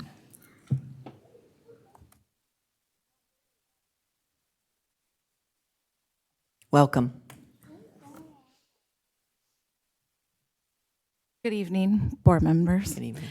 A couple years ago, I spoke up here and one of you gave me some advice, and fortunately, in your position, I'm sure you're happy I did not heed that advice tonight. I am chairperson of FCEA's portion of the insurance committee. I have been on this insurance committee for at least 12 years. I was part of the group who decided and pushed for self-funded. Every year, teachers inundate my email with, "You said we were going to save money. Where's the savings?" Well, I will be happy to tell them we do have savings now, and I will be forwarding those emails on to you so that you can help explain what we are going to do with that extra money. Because I have been trying to put it into the pockets of teachers and staff members for probably 3 years, and a lot of personal projects have been priority. I think we did some money for the Belterran Swim and Racket Club. Some buildings have gym memberships in them. I think it's time to take our staff and make them a priority and put the money back where it belongs. I also did a little math because of the 5% possibly not coming to us for your contribution.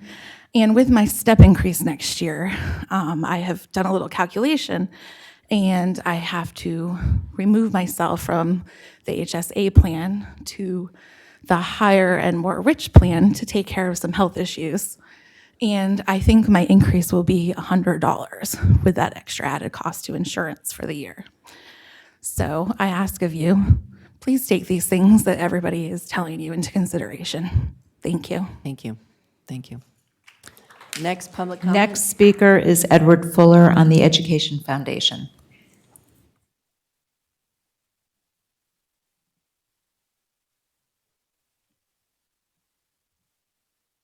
Welcome, Mr. Fuller. Well, thank you. Thanks for everybody showing up here tonight, by the way. I want to honor two teachers here besides the Ed Foundation, if I may. I didn't put on my comments because I'm challenged when it comes to that computer back there. Honorable Conklin, honorable board members, honorable members of the audience. That Education Foundation, I was privileged to participate with the Flagler Tiger Bay Club.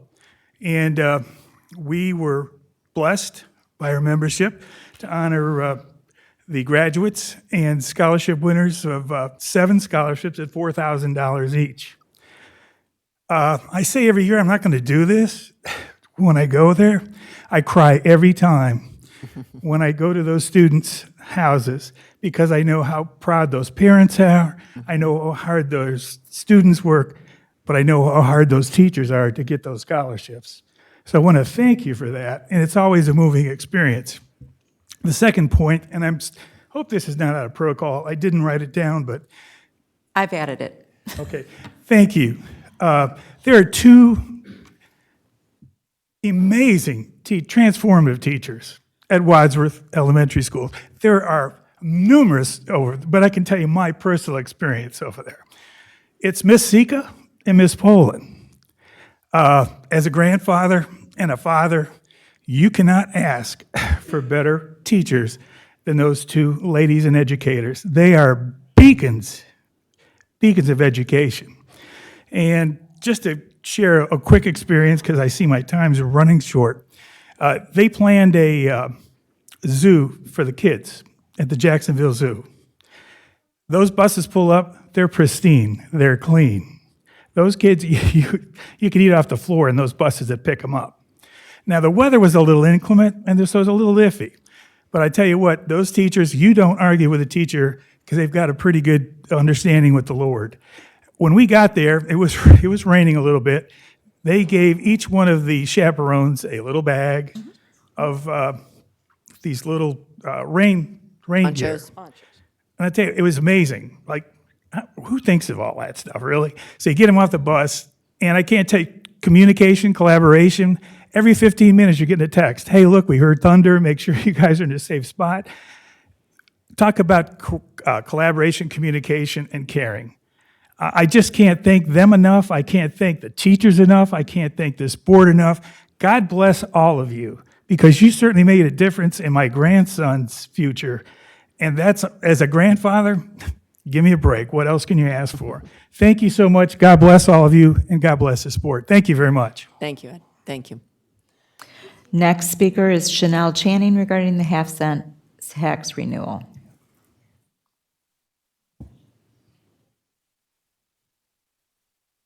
Welcome back. Thank you. And the stress is on renewal, because it is a renewal, and I wanted to make sure that we talk about what was the renewal and what is new. So what is new, and what was passed in March, was the new price of the single, per single household of the impact fees from $3,092 to $5,450, which is almost double per single family household.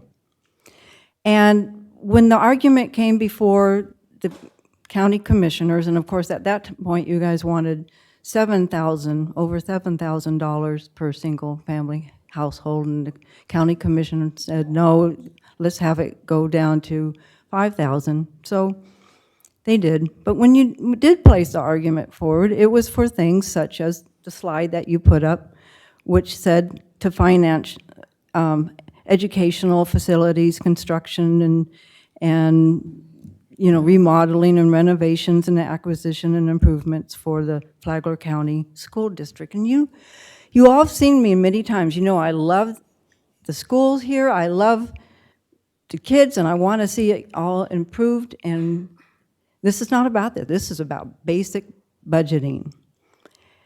The renewal is up to sunset for a purpose. We are at 7.5% taxes. And like I said, being that we are in inflation, for us to go back down to 7% taxes, you're still going to get your tax increase in this inflationary period. And not only that, but because of the impact fees, you've already got a raise right there. And so, and I would also like to suggest to you that Department of Education is one of the fattest budgets there is in the government, and that it's time for you locally here to really be kind to our community and get in there and cut the fat. That's what's a good budget, is just to get in there and cut the fat, and you'll get some more money that way. And if we can go back to our 7% taxes, then we'll be making up for a little bit of money, then maybe we can pay for our gas. Thank you. Next speaker, please. Stacy Smith, and she is just providing a comment.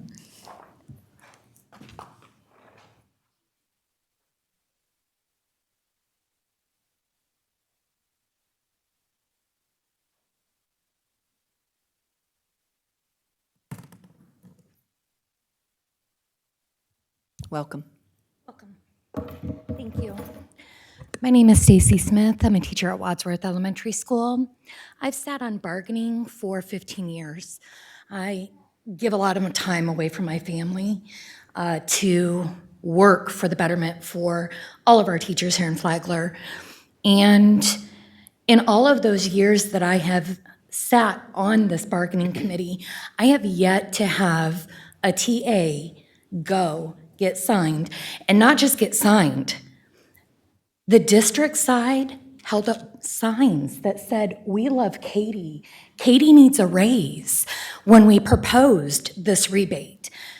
They were so happy. I believe the words that they used were, "We are so happy to give this to teachers. It makes us proud that we can give back to the teachers." I put it in my notes. I take lots of notes at those bargaining sessions, and I definitely have in there how elated and the praise that was given on our team's behalf for coming up with something reasonable to use that money for. When we came back the following meeting and they said, "Yes, we are on board, we are 100% behind this," then I came to the third bargaining meeting in which it was said, "Sorry, we're going to pull that." And I think that in a district that prides itself on transparency, I don't think we're very transparent. And I don't think that you can build that trust for so many years and have the rug pulled out from underneath you. We sit at that table in good faith, spending hours. None of our team gets paid for that. We volunteer all of that bargaining time, those hours of dedication. And I would like to say that in that, I know that we attend several bargaining sessions and we take our time and go to bargaining workshops on professional development. And maybe I'm thinking we need to bring Mr. Copeland out of retirement, or we need to learn how to bargain at the table faithfully. Thank you. Thank you. Next public comment. The next public comment is from Katie Hansen.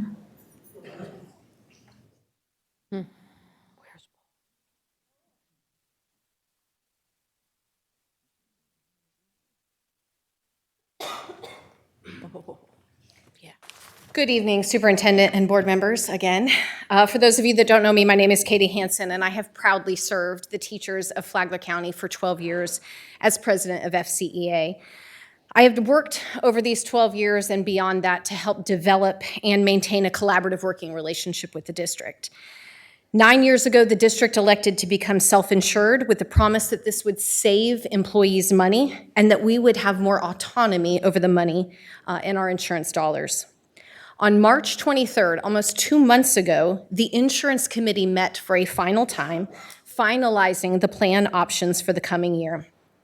At that meeting, and it was repeated again at today's board workshop, Brown & Brown shared that the district's self-insurance reserve fund is approximately $4.6 million.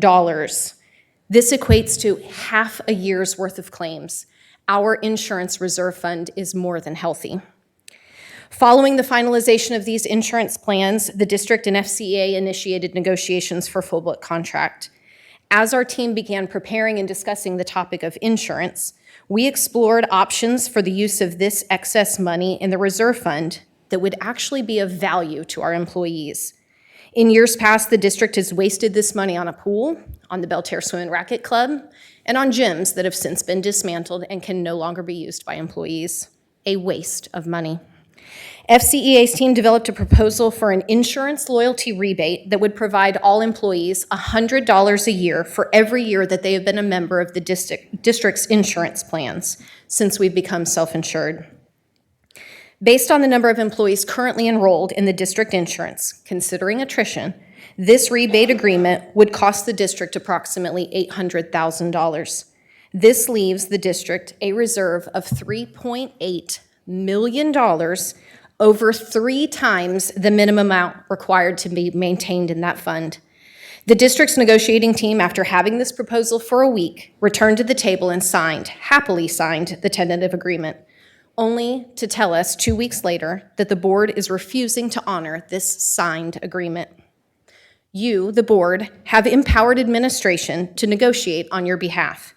That team includes many of the superintendent's executive cabinet, the assistant superintendent, chief financial officer, chief of operations, director of human resources, and director of teaching and learning, along with some principals.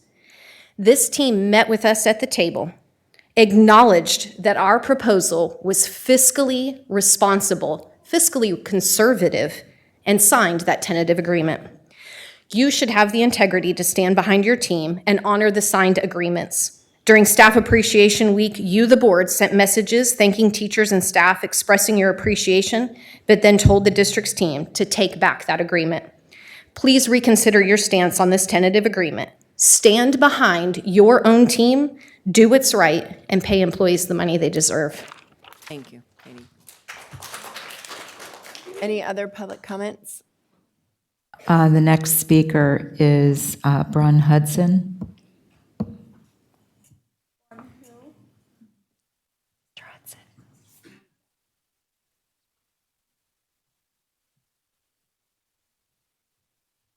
Welcome.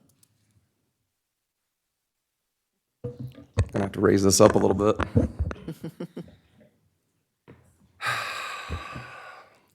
Good evening, school board, Chair Conklin, Superintendent Middlestat.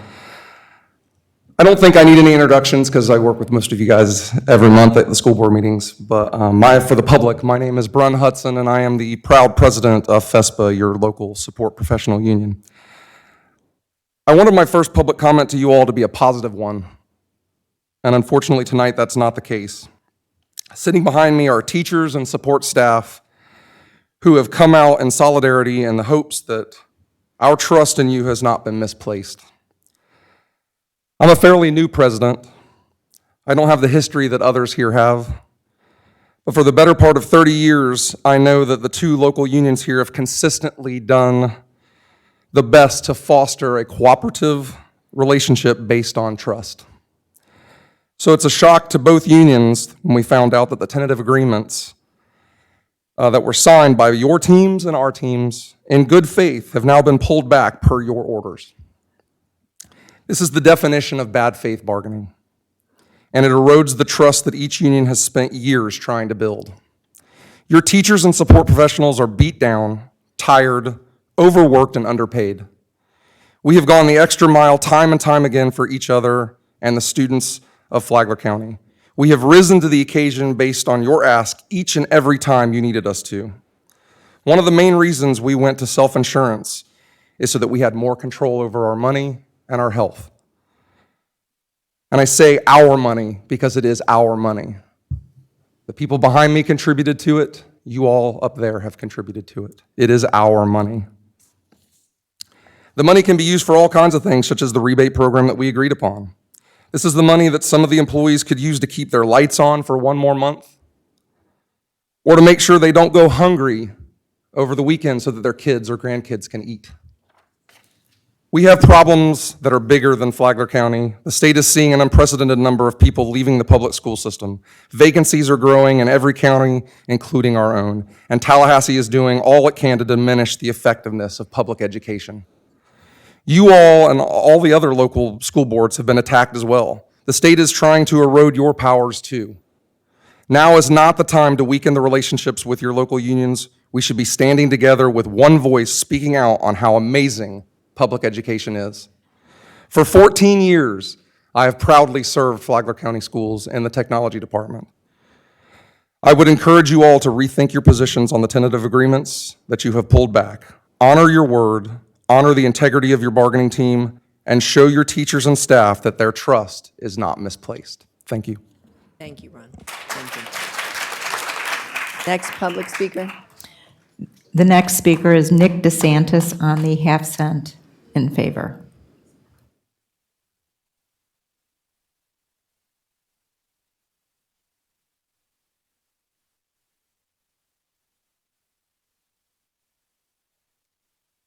Welcome, sir. Good evening, Board. Very happy to be here today. I'd like to change the tone a little bit and bring up the half cent. I already have a slogan for you already. It sounds like this: half cent makes sense. Give our students, our teachers, and school workers the tools they need for all our futures. We need to get these red shirts behind here, who I admire every one of you, and get them over to the county and let the county hear what they have to say. Because I know a lot what's going on with the money is where the county's holding up our impact fees. So if you guys really want to make a difference, show up at the county meetings and support our board here, who I think is doing a wonderful job. Thank you. Thank you, Nick. Next public speaker. That concludes public comment. Thank you. Okay, board members, we will move on to closing comments. How about well, before we do that, we have two very special recognitions. And so I know that Superintendent Middlestat, you have a little something. Absolutely. On behalf of the school board and district leadership, it's been such a pleasure to work with these two young ladies throughout this school year. The comments that they brought to our board meetings, the reflections they've shared with everyone, their perceptions as a student growing through our system here has just been phenomenal. And I love to hear their comments at the end of each one of our board meetings. But tonight we're going to celebrate you. This is your last official board meeting. And so we do have a little bit of parting gifts that we're going to recognize you with. So Kaylee and Carissa, I'm going to bring them over to you. And then I know each board member would like to share a few comments on behalf of your leadership and service and all that you do and all the things that we look forward to after you leave us. Because it's going to be great adventures for you, and you're going to make us so proud. So let me bring these little gifts over. And while the superintendent is doing that, we'll go ahead and start with board member comments. And Ms. McDonald, can we start with you? It has been a pleasure being next to you and watching you work together. You not only represented your own schools and all of the parts of everything that happens at your school to share with the public, but you've been leaders in all kinds of things, and your comments at the end of board meetings have been very insightful. And so I know you're going to do incredible things, and your futures are only just blossoming right now. So I wish you all the best, and I know you'll take advantage of every opportunity and shine no matter where you are. It's been a pleasure. Excellent. Thank you. Mrs. Woolbright, and we don't need the timer for this one. No. But thanks. Start off, Pete. That all I took? Wait a minute. Well, let's go on. Ms. Woolbright. This isn't our closing comment. This is our Right. comments Accolades. to our accolades, yes. It's just been an honor and a privilege. I just can't tell you how much it's meant to me to be able to sit here on the dais with the both of you. Carissa, watching you as a little tight doing hall duty with your mother at Wadsworth Elementary School, the top of the ramp up there by her music class, and watching you grow, and seeing you at Bunnell Elementary in the gifted program, and watching you just blossom, and what a fine young lady you are, and how well you represent your family. And Kaylee, from 6th grade, teaching you advanced math and seeing that extra special in you way back then, not surprised at all that you made it to the Diaz and that you have earned all the accolades that you have. And I know deep down, because I taught you guys at a transition year, that the 6th grade students would always be really excited to leave. And then towards the end, they'd get a little melancholy. And then they'd say, "Miss Woolbright, will you go teach 7th grade at the middle school?" Because although it's exciting, it's a little bit scary, because it's new territory and a new journey, and you leave the things of old behind and you go make new. But I can tell you that you both are ready. And just like when you were in 6th grade, Kaylee, I said, "Nope, time for you to go fly. It's time for you to go sprout your wings and fly." And congratulations, ladies. Cheryl? Yeah, I couldn't do what I do and help a lot of these students without the student liaisons. Last year, getting out and through COVID, we came up with this great idea to have virtual teen town halls. And the student liaisons started that from last year and did a great job. So I was a little worried because I knew we were going to have 2 new student liaisons this year. And you even did a better job. So I'm looking forward to next year already. I'm getting excited because they keep getting stronger and better. These are not only 2 great students, but they're also 2 very busy ladies. They're always heading in 50 different directions. And they purposely would take time out of what they're doing to meet with the people on the teen town halls, the virtual teen town halls, and not only meet with us, but we got all our questions done. They do their little questions, and then they would run those virtual teen town halls. And that was all school year. So they did super jobs. But on top of that, we took it an extra step this year, and we had a physical teen summit. And the summit was spectacular, and here in this building.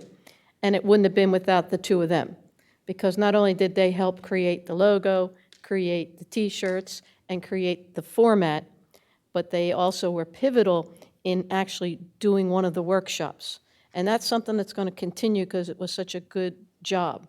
And that'll grow. So when you leave, they're going to have still a teen summit. Raise your voice, not about us, without us, okay? Is going to continue, and that's your legacy. You're going to leave that behind. And as you go through life, you're going to leave a lot of legacies. Think about that as you mature. But I wish you well. I will miss you, and I am here for you where you can hunt me down, and I will be there if you ever need me. But thank you both. Excellent. Kaylee and Carissa, I would say this. I hope you've enjoyed your time and your experience. I can't say it's always been a whole lot of fun for you both sitting over there. But I know from our perspective, you bring a voice that no one at this dais can share, and that's the voice of the students. And you have represented your classmates very, very well. Cheryl mentioned the word legacy, and you really have taken that to another level, both of you. You've tackled some really tough topics in your teen town halls. You addressed school uniforms. You helped drive that entire change, and over 13,000 students are going to feel that impact. And so when you talk about legacy and what you leave behind and programs that have started and that will continue when you leave, you have done a phenomenal job sitting at the dais, representing your student body and being a voice for students. And I can't tell you how much I know all of us, but I always appreciate your perspective. Always want to hear what you have to say. So go forward, go do great things, come back, go sprout your wings, go fly, but then come home. And when you need anything, don't forget you have a network and you reach back. But I wish you the world of success, and keep in touch. Ms. Woolbright, anything else? How about a picture? I think a picture would be great. So young ladies, if you could join us in the middle, we would like to capture this moment. One last time in the middle.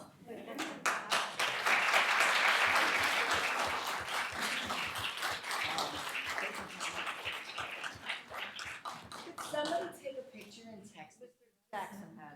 Our photographer. It's easier than an emoji joke.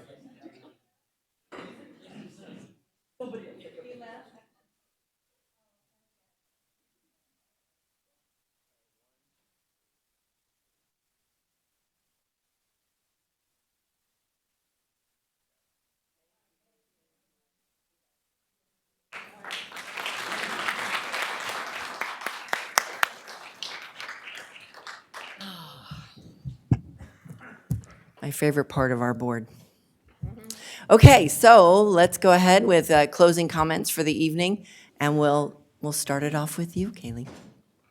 All right. Thank you, board, for all the kind words. To start off my comments, I'd like to say congratulations to Prathna Patel, who we recognized during the spotlights at the start of the meeting. She was the grand champion of the Crime Stopper contest. She's somebody I've known since the beginning of her high school experience, and I'm more than confident that this board will hear amazing things about her in the year to come. She's taking over the JROTC detachment at FPC, so filling in my spots there. So I'm excited to see the things that the upcoming seniors are going to do in our schools. On April 26th, the fantastic FBC band scored superior at the MPA performance. As Ms. Massaro mentioned, the Teen Summit on April 30th went very well. So thank you to Debbie Newman from Flagler Youth Coalition, Ms. Cheryl Massaro, Lynn Talon, Dr. Phyllis Pearson, and all the others who made the event possible. I thank them for their paramount roles in the successes of the student workshop. Since this will be an annual event, I strongly recommend that all Flagler County students and families follow up on the Teen Summit and its dates next school year. So you heard all the amazing successes of the FBC weightlifting teams. In addition to their successes, congratulations to all of the FBC track and field team members who competed at the state meet on Saturday, May 14th. Maya Tyson scored 18th place in the shot put. Jake Blumengarten, who placed 13th in the shot put. The 4x4 from FPC, which got 10th place. DJ Murray, who placed 8th in the 400 meter. Zaylee Hayworth, who placed 8th in the javelin and made a new school record for FPC. Jada Williams, who placed 5th place in the 800 meter with a personal record. Jared Tolbert, who placed 4th place in the triple bump, and the 4x4, which placed 4th place. Moreover, congratulations to Leon, Darian, and Roman, who pitched their business peers on Friday at the state competition. They were runners-up and in the top 6 in the state, so they'll be continuing on to nationals in New York City in the fall. Coming towards the end of the school year, FPC seniors have participated in a myriad of bittersweet going-away festivities.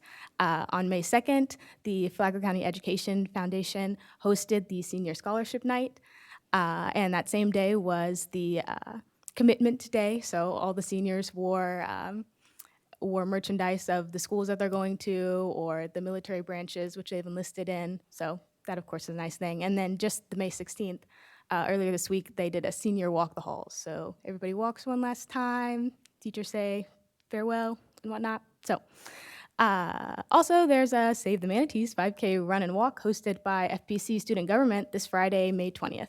And then the big day, graduation on May 28th at the Ocean Center, which of course I'm very much looking forward to. In my final comments of my final school board meeting as the student liaison for FPC, I would like to give several resounding thank yous. So thank you to my principal, Mr. Schwartz, who saw my potential in electing me to fulfill this role for the 2021-22 school year. Thank you to all of my past teachers who have been essential to the successes of my educational career. Thank you to my JROTC instructors, Master Sergeant Gardner Holland and Lieutenant Colonel Melvin Baskerville, who have been my leading role models, showing superior leadership and demonstrating continuously the AFJROTC qualities of integrity, service, and excellence to their highest degrees. And lastly, thank you to all the members of my family who have supported me in all facets of my coming of age thus far. And of course, thank you, board members, from who I have learned many things. Thank you. Thank you. Krista? All right, last school board comment ever. Sounds so final. Yes, on this board. I'll be back. So as the school year comes to a close, Matanzas students continue to lead with excellence and strive to finish strong. Congrats to Tiana Fries on her state wrestling championship. And the softball team won the district title and had a hard-fought loss in the regional quarterfinals. The track season also came to a close at the state competition. Both Braden Cox and Sierra Howard competed well, with Sierra setting a new school record in the 800 meters. For this week only, DECA organized On Deck, which featured drinks with flavors such as vanilla bean and cookies and cream. Within our arts program, the band and chorus had their final concerts of the year, and the performances sounded amazing. Also, our steel drum band, the Blue Steel, participated in the Virginia International Pan Fest, where they earned the International Silver Medal, and they were the largest group there. And from Troop 7108, Andrea Oliveras, Xavier Torres, and Andrew Campthang will represent Matanzas at the Applause Awards. MHS seniors are also being recognized for their achievements. Emilia Kern and myself were winners of the Daytona Beach News Journal Medallion of Excellence. And last week we held the senior awards ceremony, and that was a great night that honored all of the hard work that seniors have done throughout their high school career. I also want to thank all of these students who came out to the Raise Your Voice Teen Summit. Again, like Kaylee said, thank you to all of the community leaders and organizations that helped make that event possible. And it was a pleasure just serving on this board and being able to represent Matanzas High School. It was great getting to know Kaylee, and luckily it's not goodbye because we'll both be going to UF.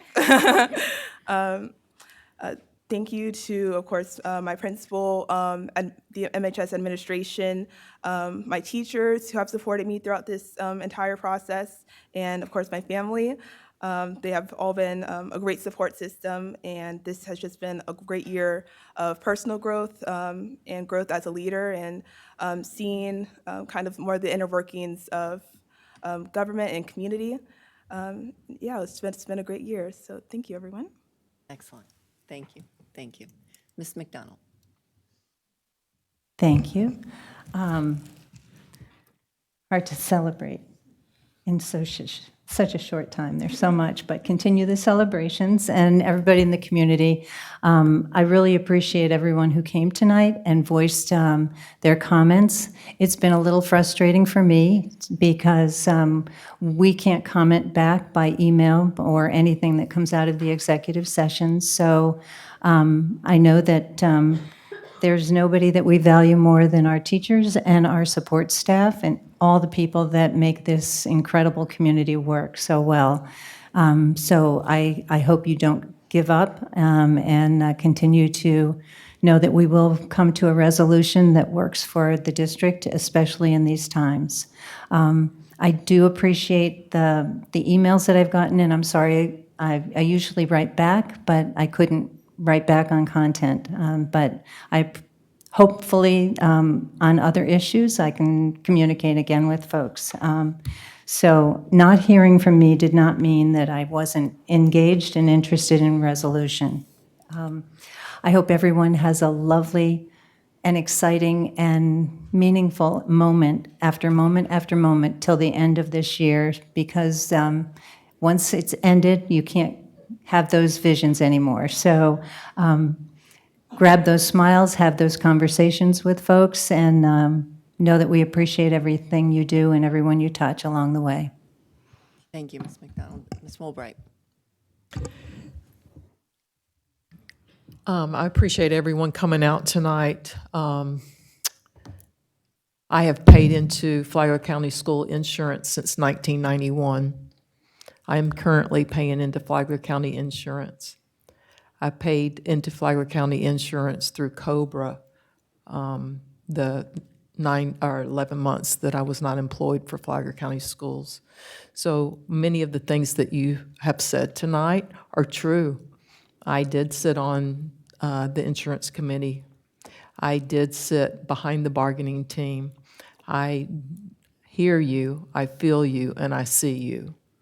It was sold to us 9 years ago as a way to save money because the insurance rates were going higher and higher and higher, and we had to do something to stop it.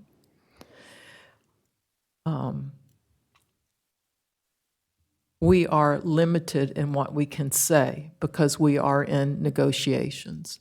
So those people that did email me, I did email all of you the same email back with a few little notes. I do believe someone said that they had lost a family member, so I did make a personal note, but it was a blanket form email response back to you that I had gone over with what I was allowed to say with the school board attorney, because we cannot openly talk. I just do feel that I need to correct some misinformation said tonight. The school board does not appoint the bargaining team. The 5 of us do not appoint that team. That team is appointed by the superintendent. We did not renege on an agreement. We didn't, because we didn't agree to anything.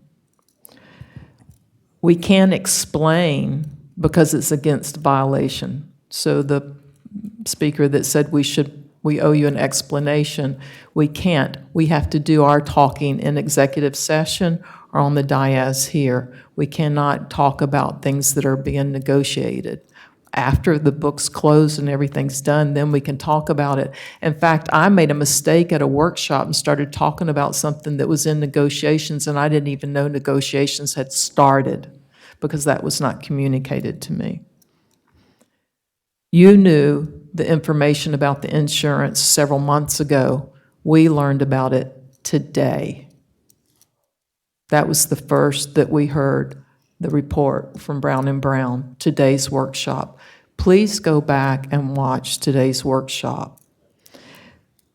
I will say that we need to improve communication, all levels of communication between the district office and the school board, between the district office and the building people, and all communication. And that is one of our strategic plan goals, is communication, because this problem is whole problem is a result of communication. I appreciate you coming here. We will be negotiating, we will be meeting in executive session, and I am confident that there will be a resolution and agreement that we will all be satisfied with. Thank you. Ms. Mazzaro. Okay, I'm going to jump and just explain a little, not even explain, just say that everything that Ms. Woolbright just said is the absolute truth. The absolute truth. And I'm not going to go into details because we are bound by what we can say. But one thing I will say is you all question all of us and how we feel about you. And there's not one person up here that doesn't want the best we can get for you. Not one person. So we're going to keep negotiating. The team hopefully will get this ironed out in time, and it'll happen. But just know we do care about you. We know what you're putting up with. And, you know, we have to also look at the big picture with the entire district. And that's the only thing that I'm going to share with that. But everything you just heard from Ms. Woolbright was 100% correct. A couple other things. The team summit, you've heard about the summit we had here, but one thing I'd like to stress about that is this was really designed for the teen voice. We hear all the time that our students don't have enough things to do, and they don't really have a say in matters. And this is the opportunity for our kids to have a say, to express their thoughts, to express their feelings. And the topics that we designed, I should say that the students actually designed, one of them was digital footprint. If any of you, and I don't see many people around here, were at Screenagers, but that was a great display of screen time and our children. And it's amazing, but today, it used to be 6.5 hours kids spent a day on screen time. It's now 9 hours. 9 hours. Now, that's cell phone, it's iPads, it's computer, and it's television. 9 hours a day. I can't even tell you what that's doing to their brains and how that's all going to work out when they have to start taking care of all of us. So it's something we need to really pay attention to. Another thing, in my spare time, I serve as a state advisory for Department of Juvenile Justice. We have a new secretary, and I met with him recently. And one thing is for certain, that he is doing absolutely correct. But juvenile crime is down. And it's been trending down for many, many years, except for one thing. One thing, and that's gun violence. Gun violence is up. Felonies of major crimes by juveniles is up. So he is spending a lot of money to try to impact that and lower it. And here in Flagler County, you can understand, we have seen the loss of youth. And we've got to get a handle of it as adults so we can spread it to our children. We've got, it's amazing, but I was talking to a juvenile probation officer after one of our recent events, and they told me that one of her kids that was doing really well had to get put back into where he lived, and every kid has a gun. Every kid has a gun. And little kids, 10, 9-year-olds, are coming up and asking him to get them guns. That's a major problem as a community, and we need to really look into that and try to stop that. And I know they're looking at that in the city of Benel, too. So we'll try to support them. On a better note, Child's Fair. If you know of anybody that has a child 0 to 5 years old, this Saturday at the Carver Center in Benel is a Child's Fair. They're going to be giving away a lot of things. Diapers, different, all kinds of groups. Every group's going to be there that deals with those children. So please, if you'd like, spread the word, get them out there. And I believe they're having pizza for lunch, and it's all free. All free. So go see what you can get, and please get those kids and our little ones taken care of, because early childhood education is huge. The earlier we can get those little brains functioning and they absorb so much like a little sponge, the better they will be as adults. Trying to think, I don't think there's really anything else I have to share, but I wish everybody a good night. Ms. Conklin. Thank you. I got it, yep. Thank you, board members, for those comments and for not wanting to repeat everything. I'll associate myself with everything that was just said. Trust is everything. Trust is key. Trust is critical. And so I will say this to you. I totally understand why you're upset. I don't blame you. I would be upset if I was sitting in your shoes as well. The only thing I could ask and would ask is to trust us to have the conversation. Again, we just had the information given to us today. So we will have executive session, we will have a conversation, the process will be followed the way it's supposed to be followed. And Cheryl said it best, there's not one person sitting up here that doesn't value what all of you do. And I know at this point, this was a tough year. This was a really hard year for everybody. And we're in the home stretch. So I would say we'll work on that. We'll work on the process. We'll work on the communication piece. And we'll work on the trust, because that's the only thing that we can do. And when we're wrong and a mistake has been made, then we just have to own it. And then we have to move on. And so I hope that you will extend that trust to us to do that. I will say to our upcoming graduates who are graduating, I wish them all the best. The future is bright. The future is actually exciting. I know it can seem a little like super scary, but really the future is bright. And I wish I was your age, because the next, yeah, I do. Yes, sign me up. The next, yeah, I could do, yeah, let me go back with what I know now, right? But I will tell you what, just working at the university and hearing and learning about future careers, The future is bright, and it's going to be amazing. And what you are going to see over the next what we're all going to see, but you all are going to participate, is going to be mind-blowing over the next 20 years. The technology and the advances in all areas are just simply amazing what is coming. And you are all going to be right in the thick of it. So I wish our graduates all the best. I